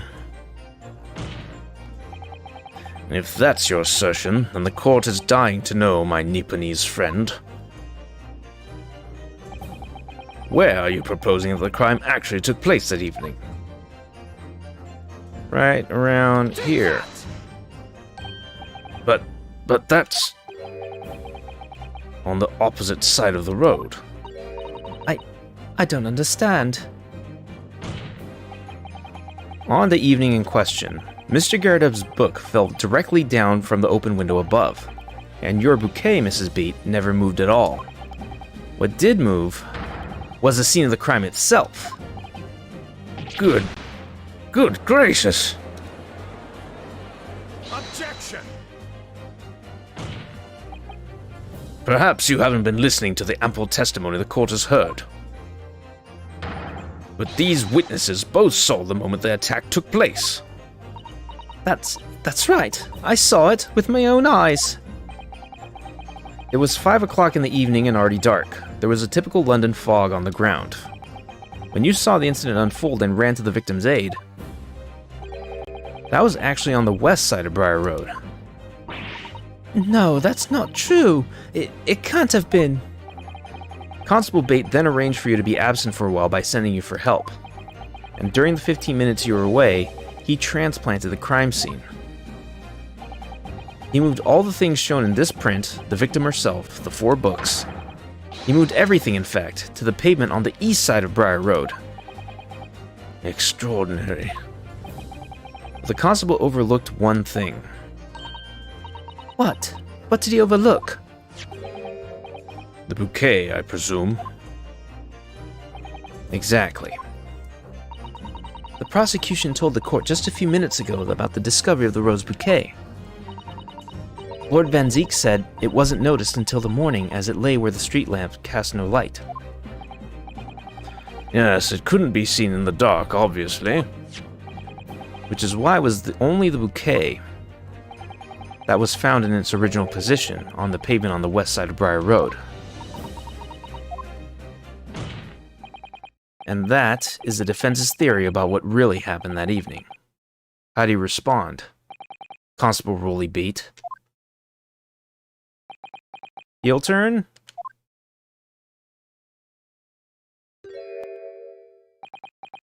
Well, I'm very sorry. I didn't mean to nod off again, but I haven't slept properly in a month. Did I miss anything important? Oh, Rolly. I love how you're a sleepy asshole. It isn't true, is it? What that lawyer said is all lies, isn't it? I know it is, because you're the most upstanding, righteous man I know. I had a dream. A terrible dream. All the things I did at night. Everything come out. Everything exposed. The fuck? Only it seems it wasn't a dream at all. Good golly. Good golly gracious gee whiz crackers. Order. What on earth is the meaning of all this? Oh, Rolly, why? Why would you do something like this? Moving a corpse is a criminal offense, isn't it? She's not dead.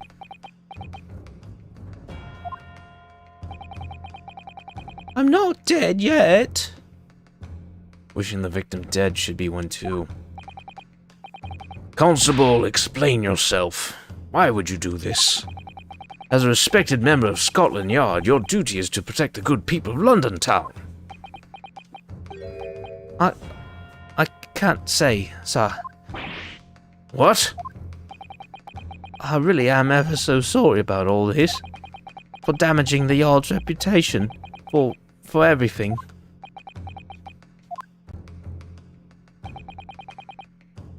I have a possible explanation.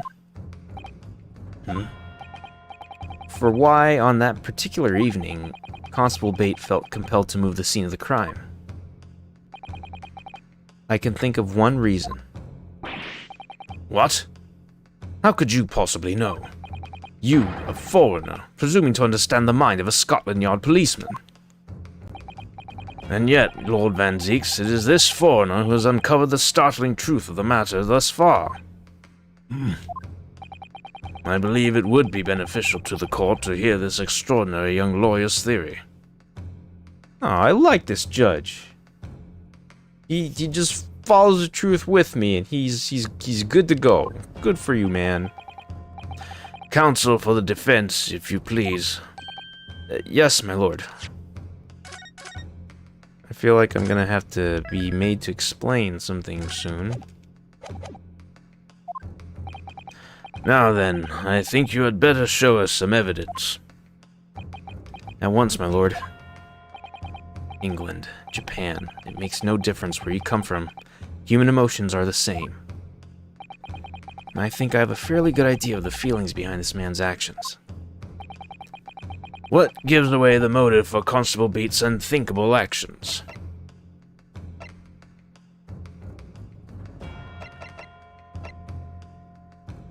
Well, it's either this case file or the warrant card. Because I'm still fairly certain that the reason why he did this is to make it not his problem, necessarily. Well, let's try the case file. We had to update this for a reason. Take that! Oh, slam. Oh no, it's this piece of evidence here, you see? This doesn't seem right. Sorry to say that I don't, counsel. Objection! Objection! What I would like to know, my learned friend, is the motive for your unthinkable actions. Which I mean that abysmal response, you stupid asshole. You fucking idiot. Yeah, maybe I was too unthinking? England, Japan, it makes no difference where you come from. Is no. Yeah, you said I just said that. That's what I was thinking, yes. And I think you have a fairly good idea of the feelings behind Constable Bate's actions, don't you? You seem to have a good idea of my own thoughts and feelings, Mrs. Sato. Perhaps too good an idea. Well, I heard you muttering to yourself before, you see. Now then, I think you better show some evidence. Alright. Let's just find out which one this is. Because I'm pretty sure it's this one. It's this or this, then. Take that! That's what it was. Okay. Let's load. Load back in and do the thing. So I feel like it applies to either, would it not?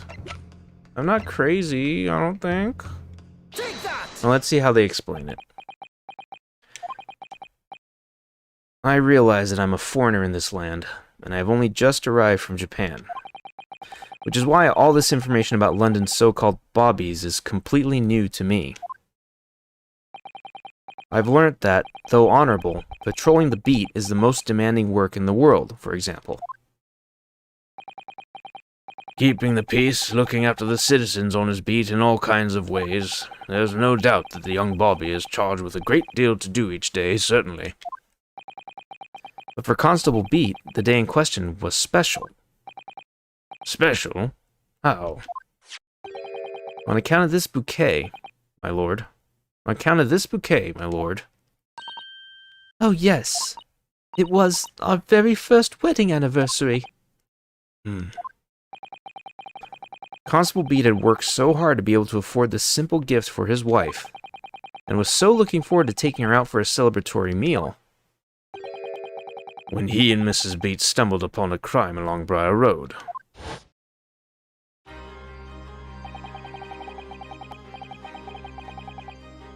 Who's talking now? Is it Van Zeeks or me? I'm assuming it's me. When he saw that shadowy figure through the fog collapse on the pavement ahead of them, what must have gone through the man... Oh, wait, no, this is probably him. Shoot.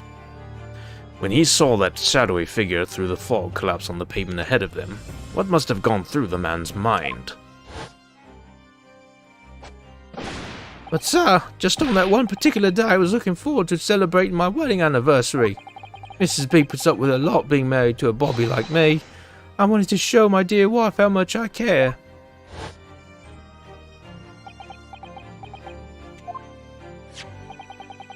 This is the warrant card that Constable Bate offered to lend to me earlier.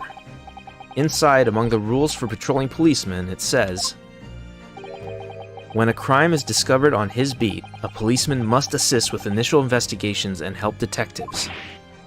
Aha! Constable Beat, is that or is that not the reason why you moved the whole scene of the crime that day? Yes. Everything you said, it's all right. So that's it. It was all to do with the boundary of your beat. Oh. Exactly. To summarize, the incident actually occurred on Constable Beats' beat. Good gracious. Constable, do you realize the gravity of what you have done? It was the first time since I became a copper that I'd ever cursed God. Oh, jeez, that's a really heavy thing to say all of a sudden. Stay close to me, Pat. The criminal could still be lurking somewhere. As we ran over to the scene, I had every intention of doing my duty as a police officer. We got to report this to the station as quickly as possible. But then it dawned on me. I realized where we were, where the victim was lying, and what that meant for me. When a crime is discovered on his beat, a policeman must assist with initial investigations and help detectives. Why here? Why does this have to happen here? And why tonight of all nights? Why?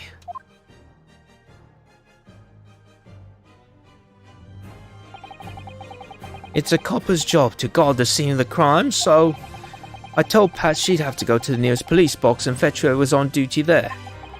It was then, when I opened my mouth to speak, it just came out. I couldn't believe the words that were coming out of my own mouth. This is the beat next to mine, Pat. So you have to go to the police box that covers it. Turn right along Meersham Street and then...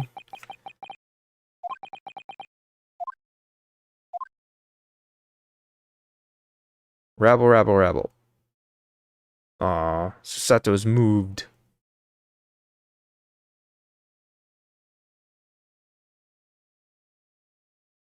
So very somber. Luckily, no one died.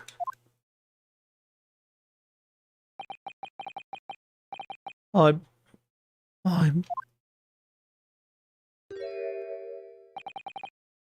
sorry.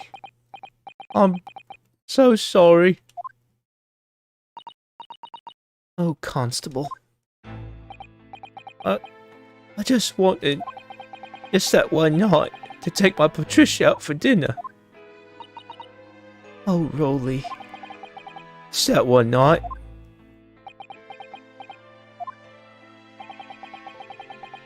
You knew that if the incident was on your beat, your evening of celebration would be ruined. And so you decided to move the entire crime scene outside your jurisdiction. Just across the street to the east pavement of Briar Road, which falls under the neighboring beat's care. You see, I thought... Well, I was sure the victim was dead, you see. I beg your pardon? Oh, of course he did. Otherwise, my Rolly would never have left the poor woman on the freezing cold pavement. Ah, I see your meaning now.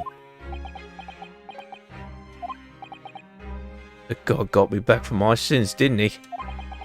That's why. That's why I missed the rose I bought for Pat. Oh no, Rolly, that was all my fault. I should never have dropped it in such a dark place. I'm so sorry, Rolly.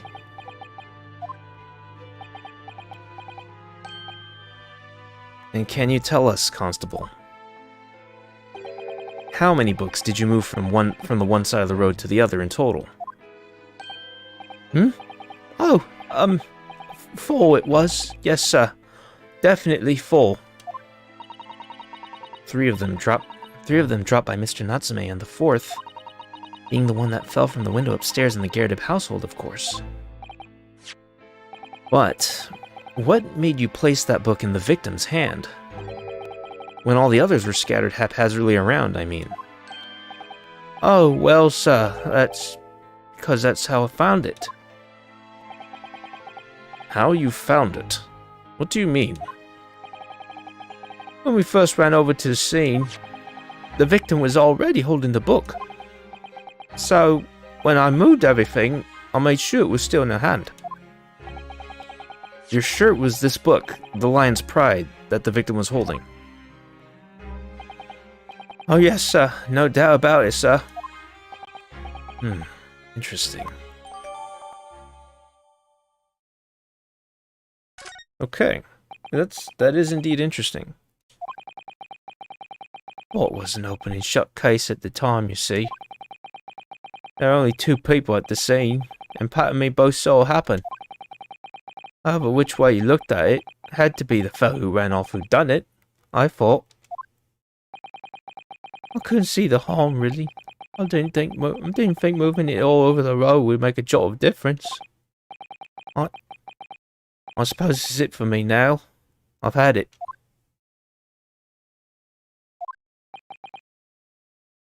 My lord.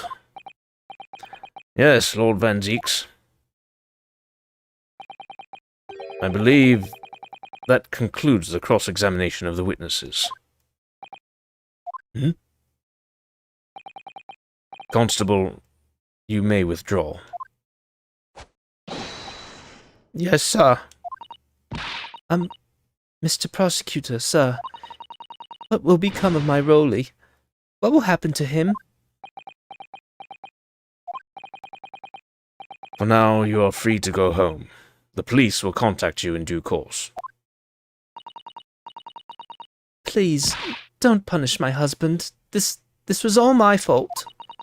It's because I'm always moaning at him for coming home late.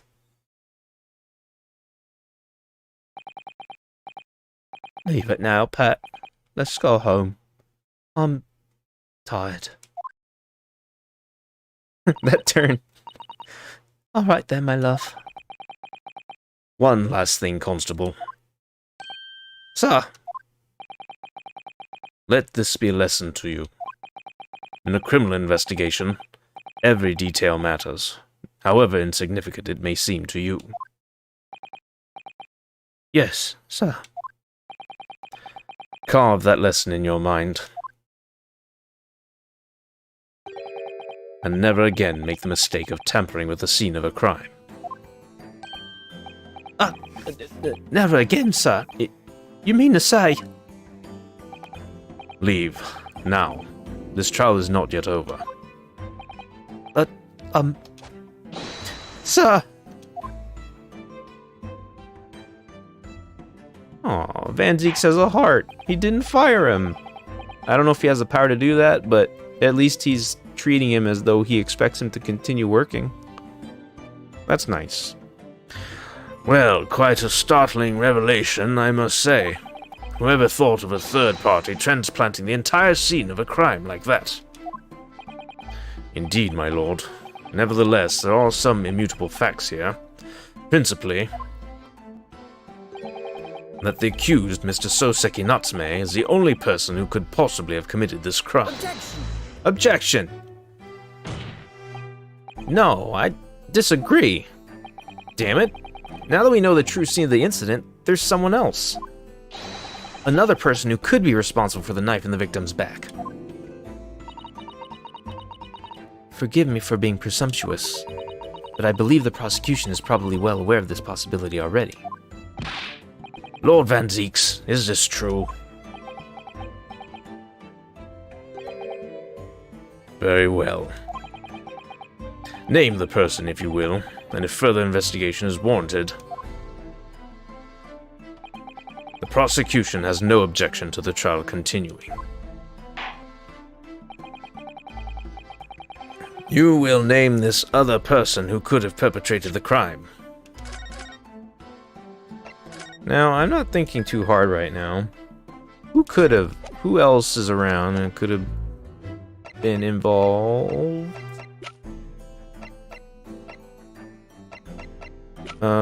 I can only think of Joan, because we kept on wanting to get her onto the witness stand, and there's clear things she's done that...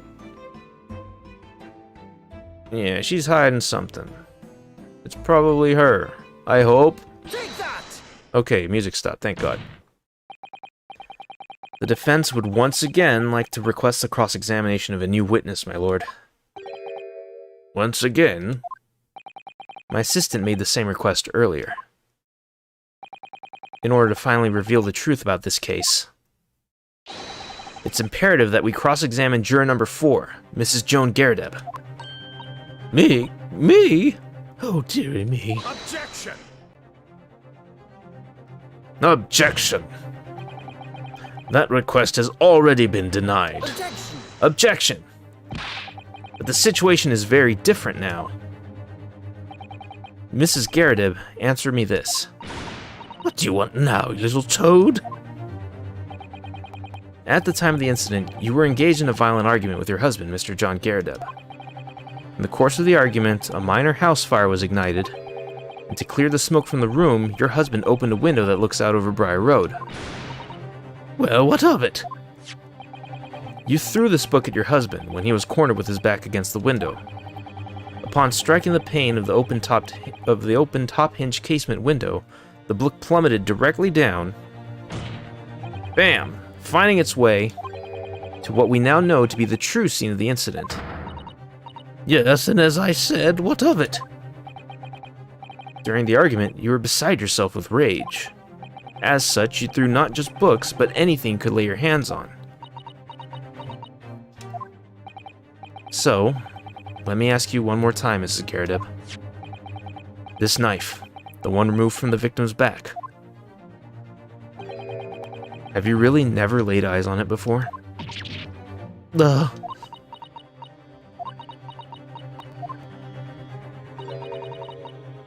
I don't recall it. Seriously. Am I supposed to remember everything I picked up and threw at my husband? And anyway, the man over there in all that regalia said members of the jury needn't testify, didn't he? Conveniently, yes. Objection! No, I have no recollection of saying that at all, juror number 4. Oh. Make no mistake, you jurors are not special in any way. You are not immune to the judicial process. Probably should say process. If you know something about this knife, madam, let the truth come out. But that's just a common old garden knife. It could have come from anywhere. We have several like that at home. If one went missing, how would you expect me to know? What's that? Are you joking? What are you saying, please, Mrs. Gerdeb? Now you listen to me. I refuse to believe all this nonsense. I couldn't bear the thought that I'd injured someone. Do you hear? I couldn't bear it. Oh, the poor woman. So, yes, I want evidence. I want to see hard evidence if you're going to insist on this being my fault. You're going to have to prove to me that I threw that knife, if that's what you think. Come along now. Chop chop. Do your worst. Well... Well, Mr. Naruto, if I had evidence like that, believe me, I would have thrown it at her already.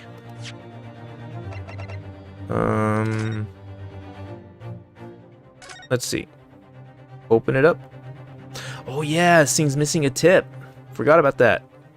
Okay, maybe that'll come into play.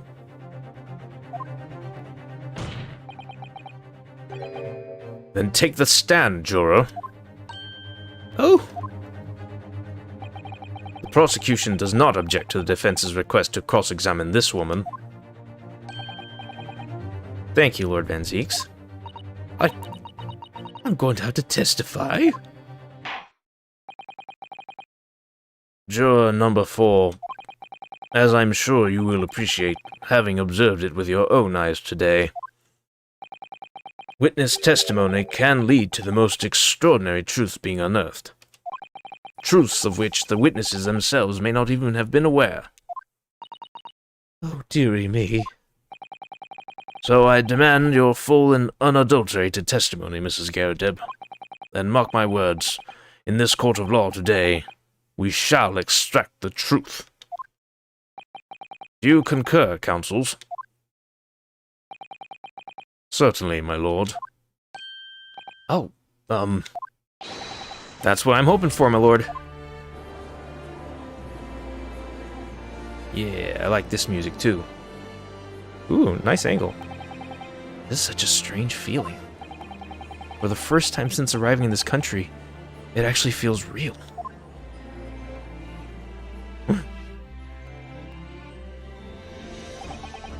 I'm here, in the Old Bailey, and I'm a lawyer.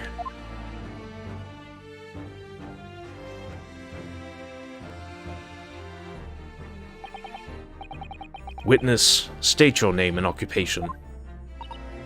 Oh, yes, my name is Joan Gyakuten. And I'm, well, I'm a juror and such like. It sounds like even she doesn't know if she's a housewife or a maid or what anymore. The court has decided your testimony is required in order to clarify matters in this case. Do you understand, madam? Yes, my lord. You will tell the court everything that took place in your household on the evening in question. And I warn you, do not attempt to hide the truth. Oh, no, dearie me. Chin up, Joni, nothing to worry about now. I thought it was him. Oh, I didn't know you were here, John. Oh, is he gonna take the stand beside her? Interesting. Wasn't only you in the room that day, old thing, was it? Rather think you ought to testify as well, don't you? But what about your knee, dear? Don't you worry about that. Hardly notice it. I'm not the sort of chap to leave a comrade to face disciplinary action alone. Oh, John. I presume you are Mr. John Gyakuten? Yes, sir. Former second lieutenant of the 3rd Regiment of the 4th Northumberland Fusiliers, sir. Seen my fair share of action, and now living the quiet life, as it were. The quiet life? You're not engaged in an incendiary battle with your spouse on the day in question? Ah, well, yes, quite. I believe this may represent a first in the proud history of the British court. Calling a juror to the witness stand is unprecedented. However, the court will hear your testimony now, juror number 4, and that of your husband. You'll recount clearly and concisely the events in your home at the time of the incident in question. Sir, at once.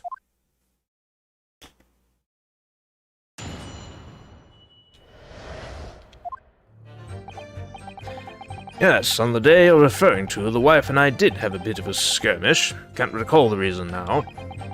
Knocked a candlestick over and set fire to the carpet. Soon had it out, though, and got the window open.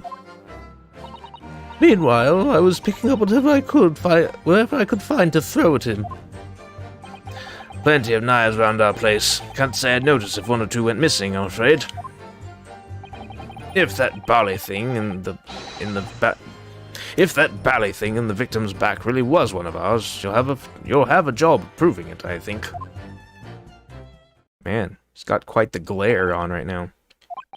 He looks like a Dragon Ball character with that glare on. It sounds as though it was quite the battlefield in your household that evening. Although an entirely one-sided assault, it seems. The enemy caught us on the hop, sir. Had no choice but to dig in and take defensive measures. To be honest, if the enemy had kept shelling us for another minute, we'd have been toast. Of course, a veteran such as myself is only too aware that on every battlefield you're just a gnat's whisker from death at any moment. Are we still talking about a marital quarrel here? Well, I must say I'm dubious that this testimony will shed any light on the origins of this jackknife. In combat, one's focus narrows such that surroundings are barely noticed. These witnesses may not be able to offer anything more than they have testified already. This may be a dead end. Banzeeks may well be right. Well, whatever the chances, we only have this last cross-examination to uncover the truth, Mr. Naruhodo. Yes, I'm afraid so. Very well, counsel. Begin your cross-examination. Are they signaling that this really is the last cross-examination? Like, for real, for real? They have a bit of a skirmish. Can't recall the reason why. The reason is what you told us yesterday, I believe. Yes, that's right. If I remember correctly, it all started because of a note that was tucked into the pages of a book belonging to Mr. Garadeb. Rather passionate note, in fact. But Mrs. Garadeb found the note, discovering her husband's little secret. And she gave him a mighty number of slaps across the face for it, too. What a sordid state of affairs. Hell on earth.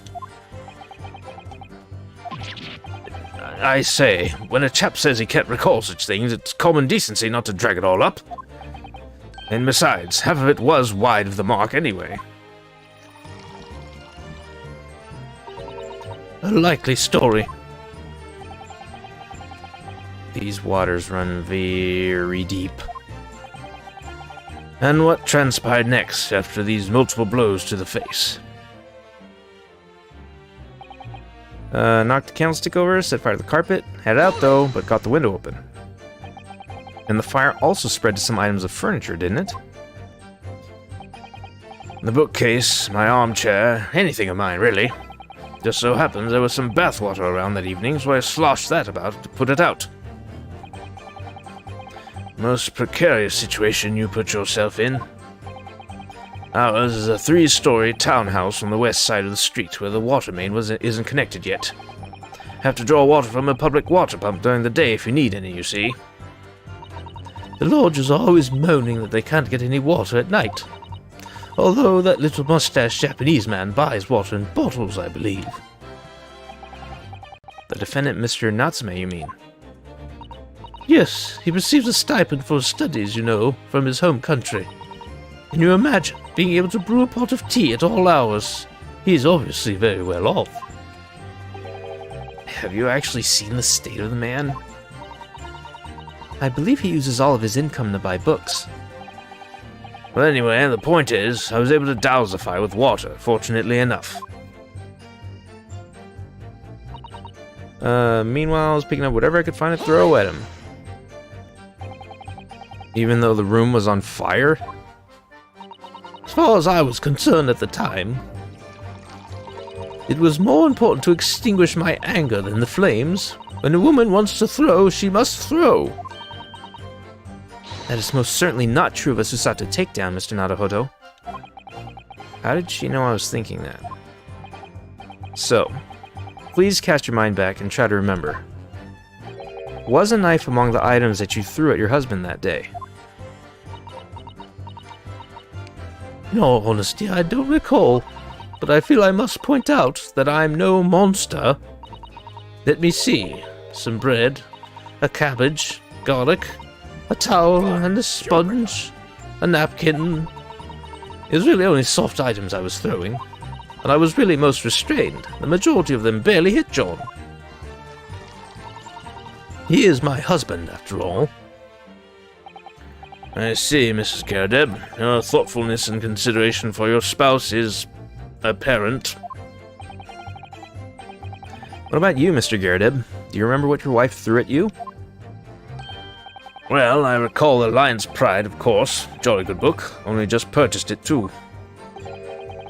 And a jolly good book for burning, it seems. It was a dashed awful scene on the battlefield, I can tell you. Flames everywhere, smoke billowing, couldn't see a bally thing, really. I dare say I wouldn't even have noticed a knife bouncing off the old bonce. I wonder what the bonce is. I don't think they tend to bounce, actually. No, and neither does Ryunosuke. Plenty of knives around the place. Can't say notice one or two went missing. Sorry?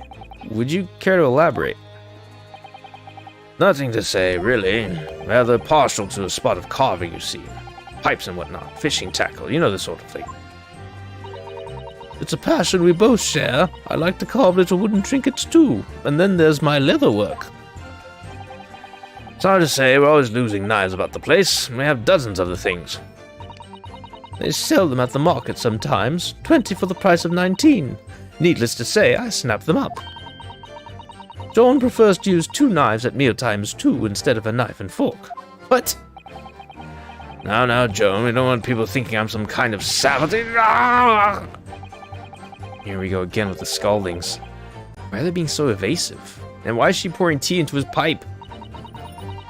I imagine it's because they don't want to believe it. They can't bear the thought that it might have been one of their knives that injured the victim. Which isn't entirely understandable, of course, but still. Go on with your testimony, witnesses. Sir. If that ballot thing in the victim's back really was one of ours, you'll have a job proving it, I think. So you have no intention of admitting it was your knife, unless we can produce proof. That's fair. Even though there's no other credible possibility if Mr. Natsume is innocent? Objection! You forget, my Nipponese friend, that it has yet to be established that the accused is not responsible for the attack. As if I could forget. Only there was some way to know who had handled the knife. But I suppose wizardry like that is just a dream. Perhaps you're thinking of fingerprinting, Mr. Naruhodo. What? You mean it's not a dream? That sort of wizardry really exists? Whenever people touch anything, they leave behind a unique pattern from their skin, or so they say. But I can't see anything. There are already countries in the world where these so-called fingerprints can be used as evidence. Lord Strongheart is currently discussing the matter at the Ministry of Justice. Yes, I believe we are rapidly approaching an era of scientific methods of investigation. But for now, we shall have to find an alternative method of proving our assertion.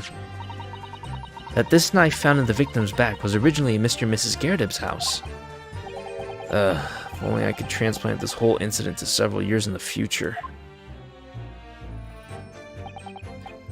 Next, that's the extent of their testimony, is it? What do you think, Mr. Naruhodo? Well, I think we've heard all this before, to be honest. I can't say I'm particularly confident that we'll be able to prove anything new from this testimony. But in this cross-examination, it's absolutely essential that we establish how this knife came to be at the scene of the incident. Yes, I know. I'm sure both of them must be feeling very worried. Worried that it was in fact a knife belonging to one of them that caused the victim's injury. If we could find even a tiny shred of evidence to support that theory, it would clinch this trial for us. It would explain everything. Yes, it would. So, for Soseki-san's sake, we must. We must find that last crucial piece of evidence. Okay, so it's obviously going to come down to the tip of the knife. I think it was this one that had a pursuit in it. Where's my pursuit?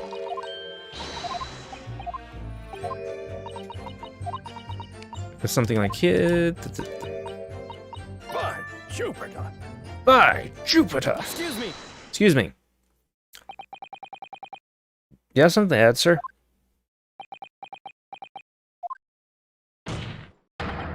Mr. Gyakuten. Don't shoot! Sorry, I beg your pardon. Did your wife's remark just now bring something to mind? Nothing of any significance, no. Just that the barrage of projectiles the old thing launched in my direction was somewhat more solid than she implies. Books, bricks, and the fire poker, I seem to recall. Ouch. The woman's aim is uncanny. She landed a direct hit with every volley. Good grief, woman, we're not at home now. This is a court of law. Oh, dearie me, ever so sorry, dear. What's she even doing with a teapot in here? Honestly, John, I would never have thrown such things at you, obviously. Well, take a look at this, then. How do you suppose that happened, Your pipe, sir. Had this thing in my hand as usual at the time of the onslaught. Knocked it clean out with one of her soft projectiles, she did. Yes. And when I went to pick the thing up, it was broken in two. I'd like to see a sponge do that sort of damage. I see, your pipe was broken. Would never have been sent flying unless it was hit by something pretty solid. Anyway, I've managed to bandage the thing up for now. Oh, you are one to exaggerate, aren't you, dear? I wonder what we should make of this account. Could be important. The defense believes Mr. Gyakut's remarks just now to be of great significance. Objection. Objection. This war veteran's words only tell us one thing. Betray a fiery wife, and pipes as well as hearts may well be broken.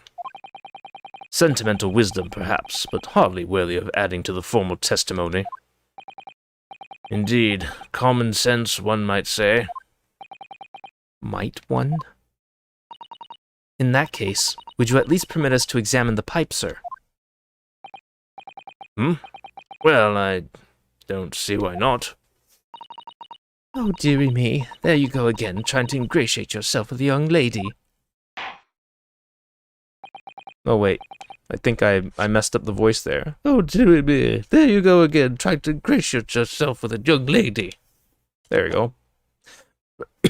Oh, jeez. I should get some water. Hold on.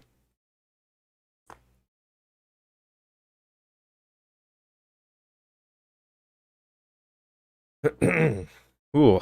Alright, there we go. Very well, the court will accept the gentleman's pipe as evidence.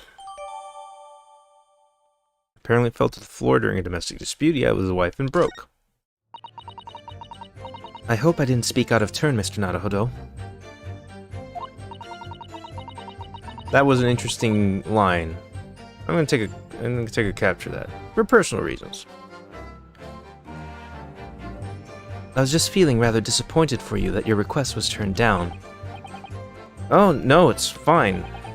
Thanks to Sato-san, we have some new evidence to work with. We should examine it carefully.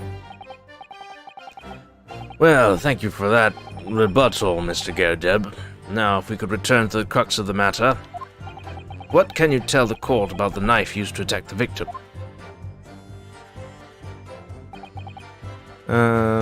So nothing was changed about the testimony, but we do have the pipe here. Let's see what we can find out. Okay, examine the bandage. Looks to be in a sorry state with that bandage around it, doesn't it? But for some reason, it feels slightly ominous to me, like it's trying to shout out a warning. Probably because it's the same blue as Mr. Gyakut's dressing gown.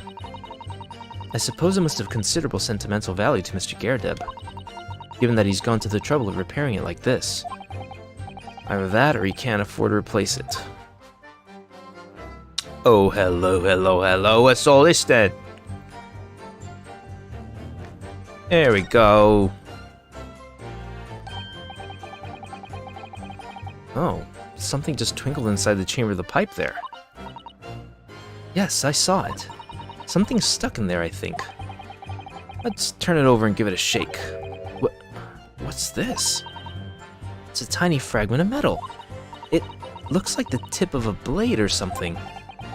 The tip of a blade? Surely, it couldn't be. Well then, we just extracted the blade. Sweet, alright. Small piece of metal looks like it might be the tip of a knife blade stuck inside the bowl of the pipe. And there's only one thing to really look at. This is a tiny piece of metal we found in the chamber of Mr. Gyakuten pipe. It looks like the tip of a blade or something. The tip of a blade? Okay, this is all pretty redundant. Something wrong, Mr. Naruhodo? I don't really know. There's just something niggling me, but I can't quite put my finger on what it is. Now, just as a check every time, the word niggling is something that's like bothering you, bugging you. It is not very fashionable to use that word anymore for obvious reasons, just because it sounds a little too close to something else. Perhaps in that case, it would be wise to examine some of the other pieces of evidence again. Now, if I examine the jackknife again, do I get new dialogue if I examine this tip? Let's see. Oh, look here, Mr. Naruhodo, just at the tip. A small piece of the blade appears to be missing. Wait, part of it's missing? I could be wrong, but I've just got a feeling. You remember this? Ah, that's a tiny fragment of metal that we found inside Mr. Gyakuten pipe. Yes, and just maybe. Oh my, it's a perfect fit. Somehow I just knew it. Okay, so all this was just to confirm that yes, that is what we're doing here. Okay, I'd say that's pretty definitive. I just need to find the right statement to put it on.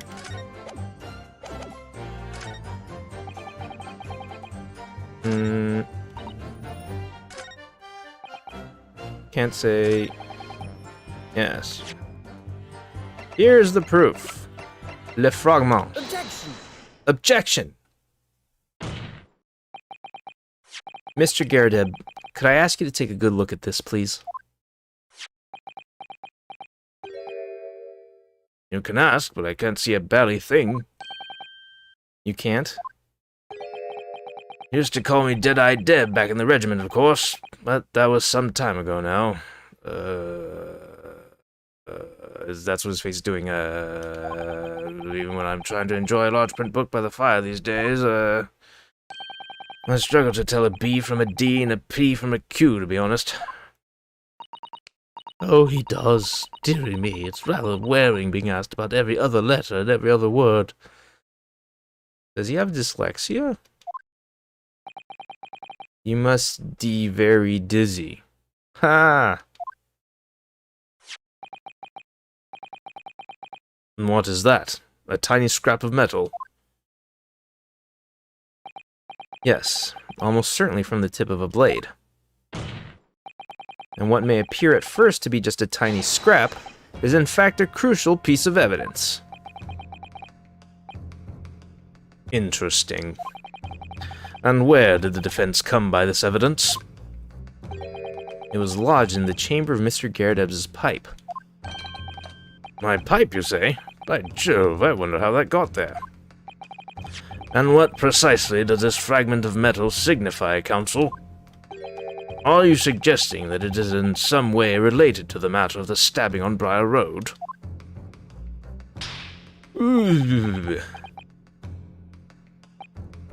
I am. What? What? When put together with another piece of evidence already in the court record, I believe this tiny fragment of metal will unravel the whole truth of this case, my lord. She's standing on a crate. I didn't see that before. That's good. You appear rather confident in that extraordinary statement, Counsel. Very well, then. Present the pertinent evidence to the court. What evidence, when paired with this fragment of metal, allegedly reveals the truth of this entire case? Take that! Take that! I mean, they give him an accent And it makes sense for him to have a British accent. Don't get me wrong. He should have a British accent. But I don't want to do a British accent for everybody. It's just a personal choice. It makes he should have one, though. This is a knife that was found in the victim's back. If you look closely, you'll see that there's a small piece at the tip of the blade that is missing. A common issue with the inferior blades sold at unsavory street markets. Criminals who use them regularly leave the tips lodged in the victim's bones. And what of this particular knife? No doubt its tip has suffered a similar fate, now languishing somewhere near the spine of the victim. Objection! Objection. No, that's not the case. The tip of this particular knife's blade is the very fragment of metal we discovered in the chamber of Mr. Gyakuten pipe. Oh! Ah! Good grief. Lord Van Zeeks. I don't believe it. A knife from the crime scene and this fragment of metal are a perfect match. Good golly, gosh, he actually said golly. Okay, I'm already in the writer's heads here. Order! Is some sort of Eastern sorcery? Jesus, buddy. Not everything is Eastern sorcery. This is no magic, my lord. This is a miracle. A miracle? So Van Zeeks figured it out, has he? Counsel, explain this extraordinary coincidence at once. Yes, my lord. The crucial point we have to ask ourselves here is when did the fragment of metal find its way inside Mr. Gyakuten pipe? Something that was clarified for us in the most recent witness testimony. I had this thing in my hand as usual at the time of the onslaught. Knocked it clean out with one of her soft projectiles, she did. Yes. Would never have been sent flying unless it was hit by something pretty solid. Oh, dearie me. During the argument between these two that occurred just as the victim was on the pavement below, Mrs. Gyakuten flung this knife at her husband. However, the knife missed Mr. Gyakuten, instead striking the pipe in his hand at the time, which caused the tip to break off, of course. Good lord. Yes, and that is when the tiny tip of the blade found its way inside Mr. Gyakaten's pipe. The chances of that are 1,000,000 to 1. And yet there's no other credible explanation for how the tip of the blade ended up in your pipe. Then, after losing its tip, the knife ricocheted off the pipe and flew out of the open window. Ugh. In short, this knife, which fell from the window of the Gyakuten house, is the very same knife that struck the victim in the middle of the back of the... is the very same knife that struck the victim in the middle of the back on the street below. Oh gosh, oh dear, oh no! Objection!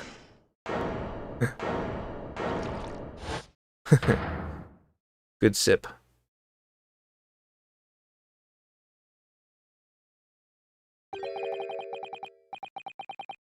A full-bodied theory, I'll give you that. A complex bouquet of seemingly trivial points, plausibly arranged to create an almost passable vintage. Talking in wine metaphors, you see. Allow me to toast my learned friend's characteristically Nipponese approach to bottling his argument. Sorry? But after all, it is just a theory. The bottle, I fear, is corked. Because, you see... it's the leg again. It's sport by an insurmountable inconsistency. An insurmountable... What? Lord Van Zeeks, explain yourself. What is this inconsistency you claim to have identified? An inconsistency of the simplest nature, my lord. The victim was found with the knife planted in the middle of her back. Yes, in her... Ah. That's right, you silly little man. Now, Joan, old thing, what are you getting so excited about? Let us consider the basic facts of the case once more. The victim was walking along the pavement before being stabbed in the back and falling to the ground. If the knife that struck her had fallen from above, there's no possible way it could have planted itself into the victim's back. Gah! Good point, good point. How do we explain? Order, order! Quite right, you see, that's exactly right. If the knife had fallen on her from above, it would have struck her on the top of her head. Well, shit. He's lost for words, look. I knew it. I never liked to stay in the first place. No, does that really happen? It would appear the defense has made rather a spectacular blunder. Excuse me. If a theory has even one inconsistency, it cannot stand. Your theory, my learned friend, is history. Ooh, new pose. I don't think I've seen him do that yet before. He means business this time. Ryunosuke does this pose so often. He's a very dramatic lawyer. We were so close. I could see the truth. I was so sure we were on the right track. But now the way's been blocked completely by just one simple inconsistency. Or in other words, we simply need to eliminate that one inconsistency, and the theory will stand. Mr. Sato. You mustn't worry, Mr. Naruhodo. You were just caught off guard, that's all, and your mind went blank. But if the path you are on is indeed correct, then a way will present itself. The key to this is in the court record, I'm sure. All the information you need is there. Seems you have nothing to say, my Nipponese friend. Well, your silence speaks volumes. A tacit acceptance that your theory is fatally flawed. Objection! Objection!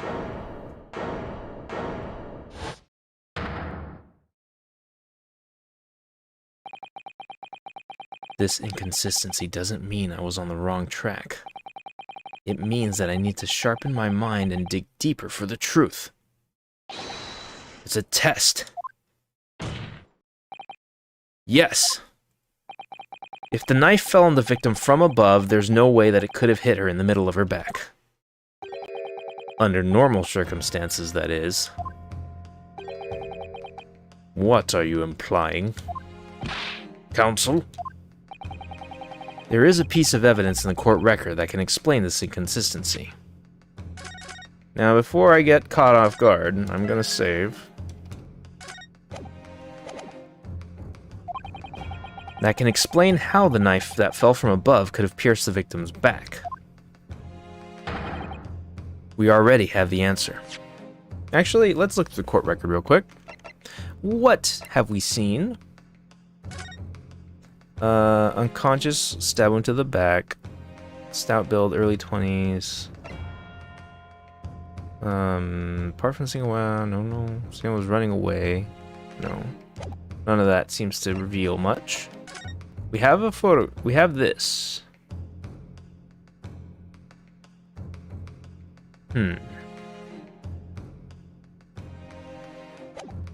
It doesn't seem to prove much in the moment, no.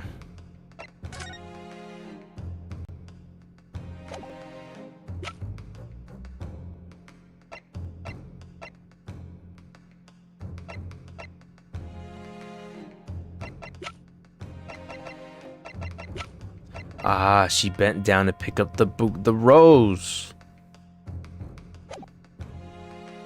We already have the answer. Goodness! Utter madness. Surely this must be the last time.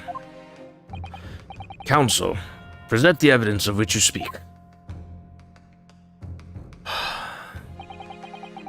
This is the last inconsistency. The final piece in the puzzle. If I can successfully make sense of this, the truth will be laid bare at last. The evidence that explains how the falling knife became lodged in the victim's back is... Take that! This is the final piece of evidence the defense will present.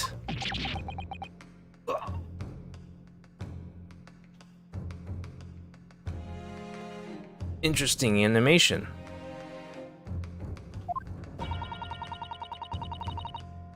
That answer appeared to make Mr. Gyakuten rather lightheaded. But Mrs. Gyakuten didn't bat an eyelid. It would seem you've been cut down in your prime. What? That wasn't it? Uh-oh. You must watch out for blades falling from the heavens, my learned friend. They may strike at any time. Ah, shit.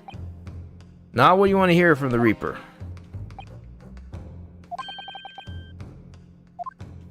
So she was getting up. Well, I have the right idea. She was bending over for some reason, right? She has to have been bending over. But what was she bending over for? Oh, she was picking up the book. Duh, I'm stupid. I'm stupid. I'm sorry. I'm sorry. I'm stupid. I'm sorry. Take that! Ugh. This. The fourth book found at the scene. This is the final piece of evidence the defense will present. The burnt book. Is that not Mr. Gyakut's book? Yes, and to understand its significance, we have to consider how it came to be at the scene in the first place. This photographic print clearly shows the book in question, and the victim holding it in her hand. But as we all now know, it was a police constable that put the book between her fingers like that. Quite so, as part of his wholesale transplanting of the crime scene to the opposite side of the road. That's true, however. As part of his testimony, Constable Beat made an extremely enlightening statement on that point. But what made you place that book in the victim's hand? Oh, well, sir, that's because that's how I found it. When we first ran over to the scene, the victim was already holding the book. So when I moved everything, I made sure it was still in her hand. In other words, the victim had already picked the book up of her own volition. And clearly, that must have been before she suffered the knife wound. Well, I should say so. After being attacked with a knife, I don't imagine she'd have been doing much of anything. So the question becomes, why did the victim have that book in her hand? By jingo. Is that for some reason that sounds like it could possibly be referring to something offensive? I think I'm beginning to see what may have happened now. Oh, dearie me. We know that the book fell from the top floor of the Gyakuten household onto the pavement below, at precisely the moment that the victim was walking past. Yes, at exactly that moment. The young woman was walking along the street in the light fog, when all of a sudden, a book fell right in front of her. The book I threw. Yes, Mrs. Gyakuten. And what do you think the woman did? What would you do if you were walking along and suddenly a book landed in front of you on the pavement? Well, I really can't imagine it, but I suppose she might have reached down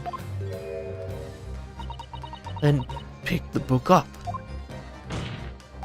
Yes, that is exactly what the woman in fact did. She picked up the book.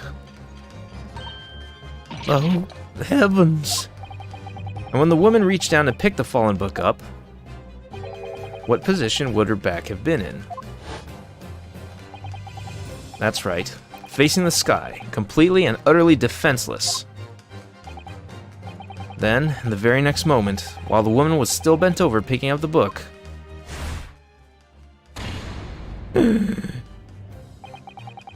the next object fell from the room above, the jackknife, straight into the middle of her back. And at that same time, walking by chance directly behind Miss Green, was the defendant, Mr. Soseki Natsume. Well, I never. It appeared to Mr. Natsume that the woman simply collapsed on the floor. In the dark and the fog, he didn't see the knife falling on her from above. Oh, And from the other direction, the constable and his wife saw no one but the victim and her apparent attacker. Wait a minute. And from the other direction, the constable and his wife saw no one but the victim and her apparent attacker. So there never was a real culprit to run from the scene in the first place. No. This was nothing more than a series of unlikely events that culminated in an unfortunate accident. And that is the real truth behind this case.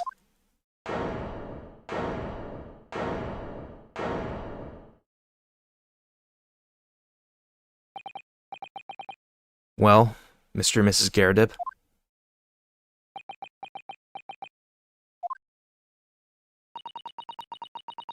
the very first time you showed me that knife, I had my suspicions. I wondered if perhaps it might have been something like that.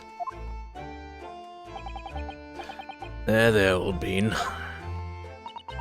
Poor Mrs. Garadeb. Of course, I never meant for anything of the sort to happen, but it was all my fault, wasn't it?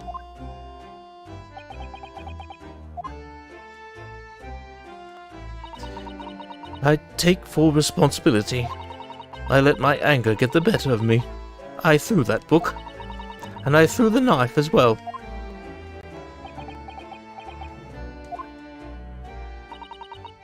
John, dear. It's all right, I know. I'm ever so sorry. Truly. I'm sorry. Okay, I thought that they would perhaps... Okay, they're still making a joke about her weight. I thought it would have this tremendous thud noise. Oh.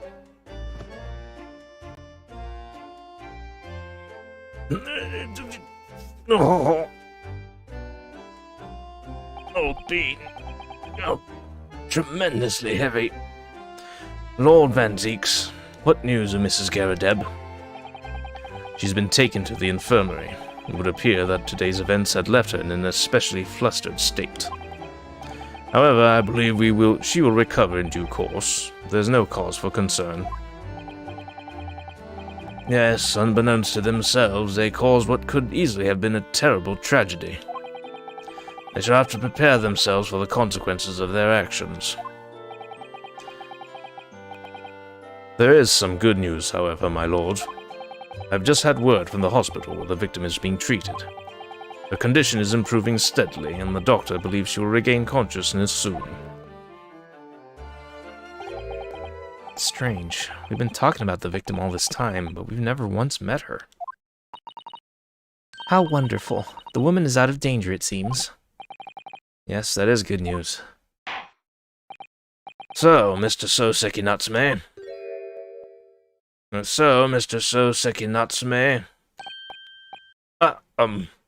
Yes.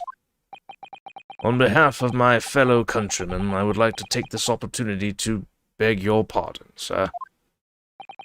You came from your distant eastern homeland to study our great British culture, and have been repaid with immeasurable unkindness.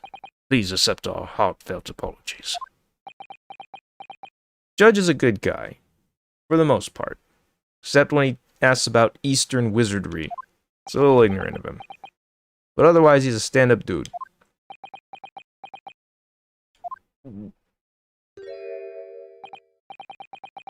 No, it is me who should be begging your pardon. Oh no, Mr. Natsume. That evening, when the young woman just collapsed on the pavement before my eyes, I jumped to the wrong conclusion again, in my confusion. What conclusion, sir? I was sure that the woman was dead. Yes, Constable Bates said the same thing, didn't he? He thought she had been killed too. I suppose she must have looked completely lifeless.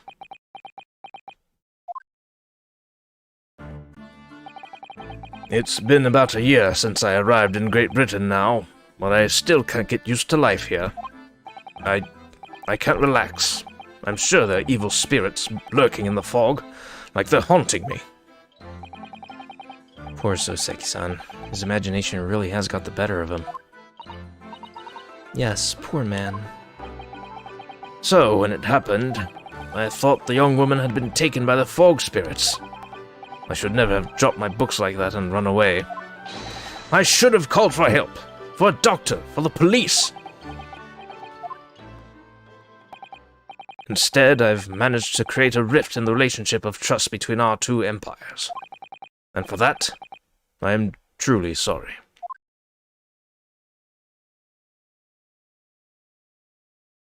Wow. Weird that there was like a courtroom-wide ellipses. One could indeed say that some sort of mischievous spirit has been at work here, I think. One that created a chain of unfortunate mishaps. We were befooled by this spirit and led to false conclusions. But thanks to Lord Van Zeeks and our young lawyer here from the east, that chain has now been broken and the spirit exorcised. I heartily commend you both. Oh.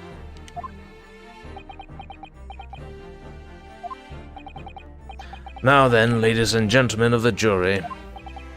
Yes, my lord.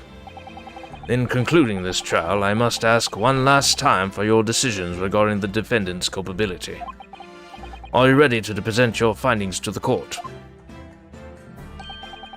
As a foreman of this jury, I can assure you we've reached a fair and just conclusion.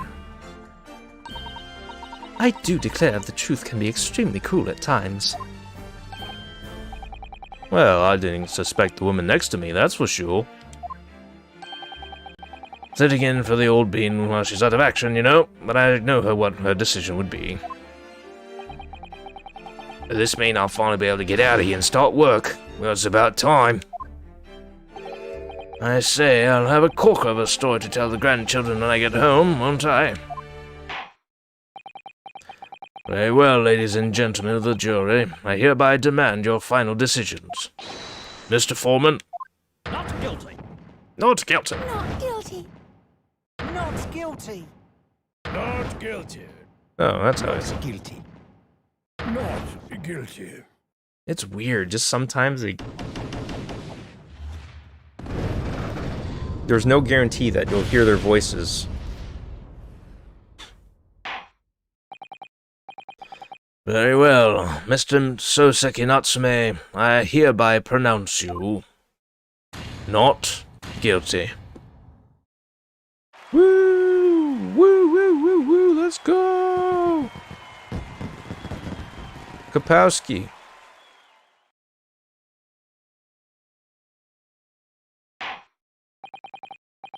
And finally, Mr. Natsume... Oh, yes, Lord, sir. You are now a free man once more. It is my hope that you will continue to further your education in British culture. And may you never again be brought before me. Oh yes, sir. Of course. On my life, I swear I'll never set foot in a courtroom again.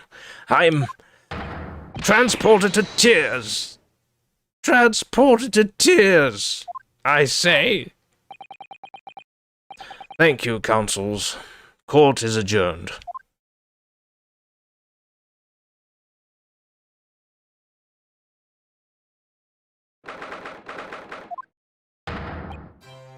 Oh, locum. Wait, you mean me? Of course! Is there another locum here? Is there even one? Compared to the other original locum student, Mr. Naruhodo Esquire, your name has become rather short, hasn't it? What's wrong with using my actual name? Oh, at last I'm free, I'm free! Joyful, joyous, jubilant jubilation!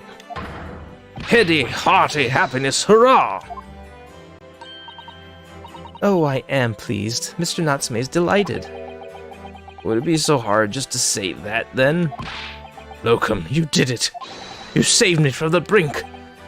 Well, what happened to the poor woman was in no way your fault, after all. I'm just glad everyone can see that now. No, no, no, not that! Lovely, loyal locum lawyer! Yes? I mean, as I said before, they just never got used to life here in Great Britain. Every time I look over my shoulder, I see foreigners. I see towering brick buildings. And from high up windows, I see them looking down on me, laughing.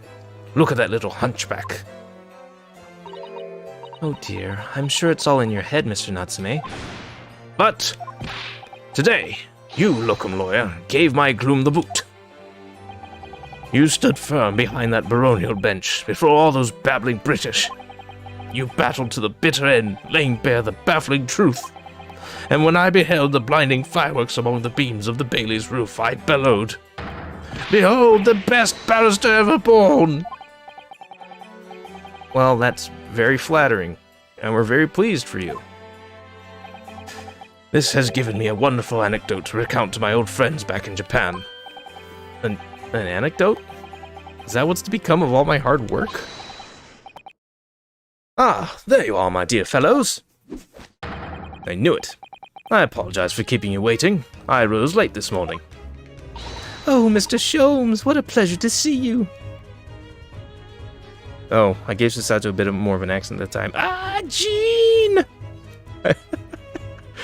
I want gifs of Susato freaking out over Sholmes' sudden appearance because he's being Jean Parmesan right now. He has a very Jean Parmesan shtick going on.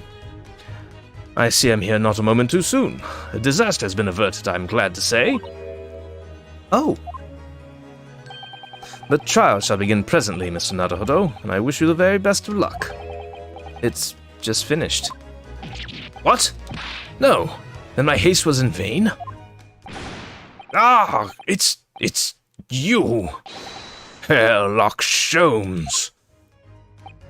Oh? Have we met, sir?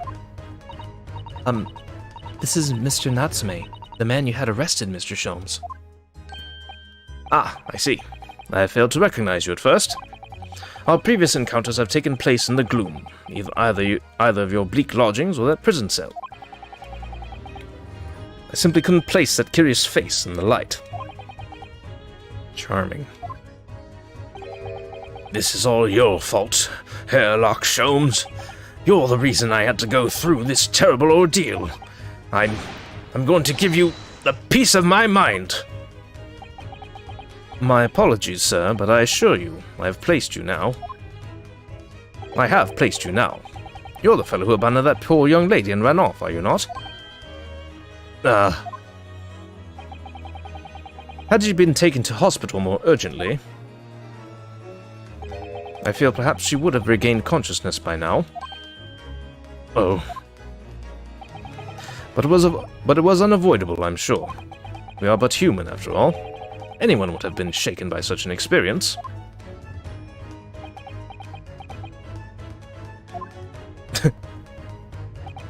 I do feel very badly about how I behaved.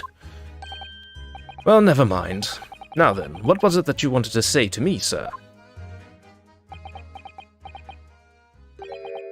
Nothing.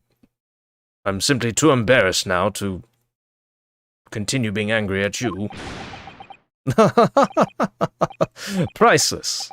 Oh, I am sorry, really, but that was quite priceless. Poor Soseki-san. Still, on the bright side, you've had an extremely entertaining experience without paying a penny. And it would seem you were not even found guilty. But there is no bright side. Whatever do you mean, Mr. Natsume? Even after this, I'm still cursed by the spirits, and now by the Reaper. Ah, Lord Van Zeeks. I haven't forgotten, you know, what facing that man in court means. Even if you're found not guilty, you're still doomed. It will all be alright, Mr. Natsume. Hmm? If the Reaper appears trying to make trouble, I will protect you. Yeah! And then she throws me with a perfectly executed Susato takedown. Much as I like being turned on my head, a bit of warning might be nice next time, Miss Susato.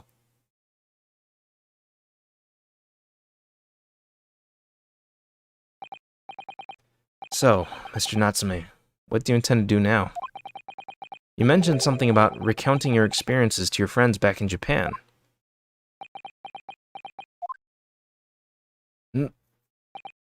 Yes, I intend to return to my homeland soon. Oh, It has already been a year since I arrived here in Great Britain. I've visited universities, libraries, bookshops. I've been honored with the tutelage of professors. I've learnt so much about the wealth of literature here, and the city it has shaped. I've come to realize it is my calling to sail home and tell my fellow countrymen about it. that's very touching, Mr. Natsume. Or, in perhaps less veiled terms, you wish to withdraw halfway around the world, escape the terror of the Reaper's curse. That's not it at all! The more I learn of literature, the more this strange feeling claws at my insides. I feel compelled to return to my roots and attempt to pen a work of my own. Oh, I see. A work of literature by Soseki-san. Could be an interesting read.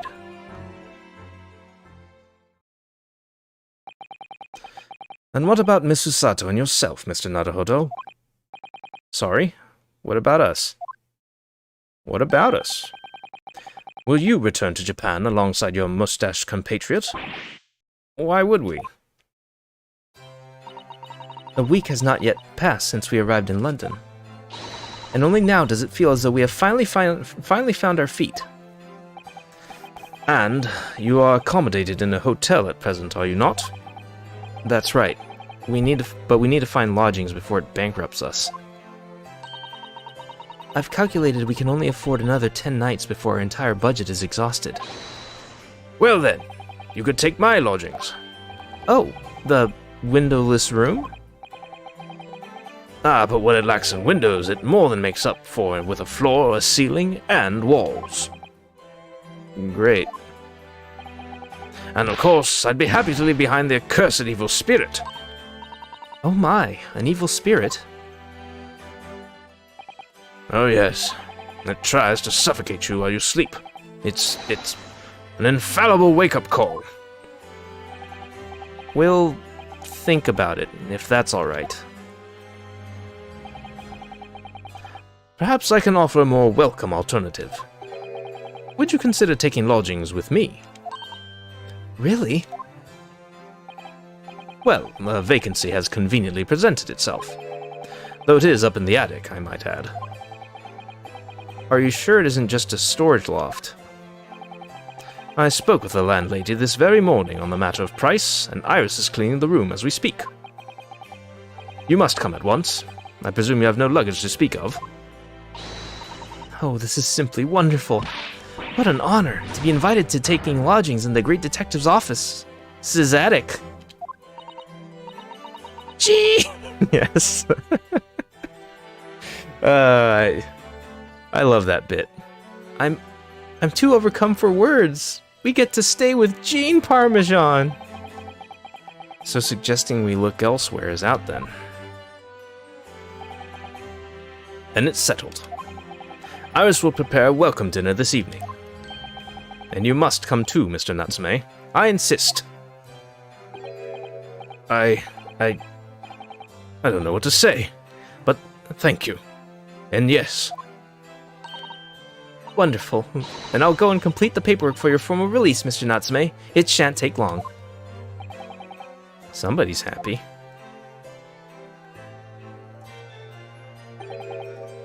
Locum, I knew that you wouldn't let me down.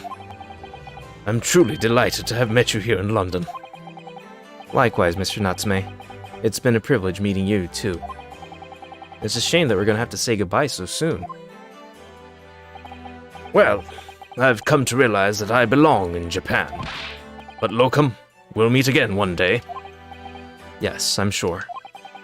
And hopefully by then, I'll be a successful lawyer. Hopefully by then, I'll be a successful author. Well, my dear fellow, our carriage appears to have arrived. Shall we go, Mr. Naruhodo? Yes, Mr. Sholmes. What about Sato? She went to go file paperwork. I've little doubt Mr. Natsume will be released in time for dinner this evening. And so, with Soseki-san's innocence successfully there's so many sisters in here. With Soseki-san's innocence successfully established, Jesus. With Soseki-san's innocence successfully established. With Soseki-san's innocence successfully established. With Soseki-san's innocence successfully established. Apple player. Blah blah blah. We rode with Mr. Sholmes to what was to become our new home, 221B Baker Street. 221B Baker Street. Oh. Ooh. We get to live here. Sick. This is cool.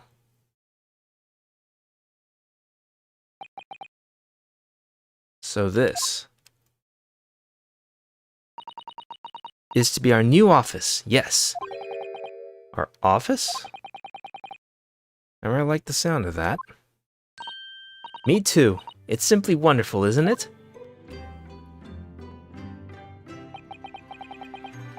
I hope you can see this, Cosma. It's only a small step. But I like to think we're getting a little closer to your dream now. So, my dear fellows, do you like the place? Ah, new outfit. He looks completely different outside of his trench coat thingy. Ah, Mr. Sholmes. Yes, thank you so much. It's a delightful room, Mr. Sholmes. I simply adore it. Wait. Oh shit. That was Rinosuke saying that first. Ah, Mr. Sholmes. Yes, thank you so much. Good. I'm pleased to hear it. Iris and I are delighted to welcome you. I hope everyone's hungry. It's nearly time for dinner. We'll eat as soon as Mr. Natsume arrives. We have a lot to celebrate. Iris, you must let me help you. Alright then, Susie. You can be in charge of the salad. Splendid. Yes, oh no, he's hot. Most assuredly. So, Mr. Naruhodo, how does it feel to have your own office in the capital? It's very exciting, actually. Can't help wondering what adventures await us. Those were precisely my sentiments when I first established my office at these premises.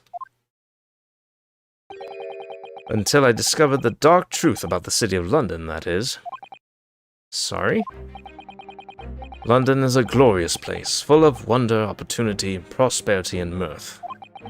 But the brightest of lights casts the darkest of shadows. Shadows? What do you mean? Well, I believe you're well aware of the murkiness that lies behind London's facade already. So once again, Mr. Naruhodo,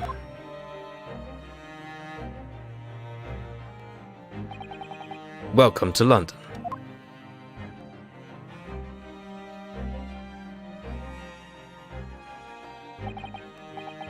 Of course, at the time, I had no idea of the significance of those words Mr. Sholmes so casually spoke.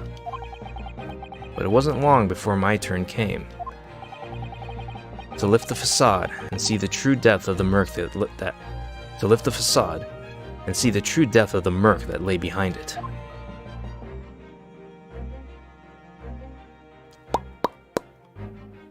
And that's the end of that episode. Cool. Alright, so we're coming up on the last episode / case already. I'm pretty pleased with my pace so far. It is 12:11 though. I think now's a good time to put a pin in it and resume with a brand new case, brand new episode, starting with the next bit. The Adventure of the Unspeakable Story. Yeah. Alright, well, cool. And a Game of Shadows, yes. Well, wait a minute. I was reminded today, earlier, a little while back, that Yu-Gi-Oh! Like, the 4Kids dub of Yu-Gi-Oh! Introduced the concept of the Shadow Realm on their own because they didn't want to just straight up talk about people dying. So, is a Game of Shadows an extension of that lore that was invented for the dub? Like, in Japan, is it just a death game? Like, you die if you lose? Is that all it is? Oh, well. I'm asking Marvin, and I can ask him more directly than wait for a response on stream. Alright, I am out of here for tonight, everybody. Hope you all enjoyed. Oh, hi, Sarah. Love you too. Love both you guys. We'll see everyone at the next stream, if you are catching the VOD, because I don't think there are that many people tuning in live today. Thanks for watching the VOD. Hope you're enjoying yourself.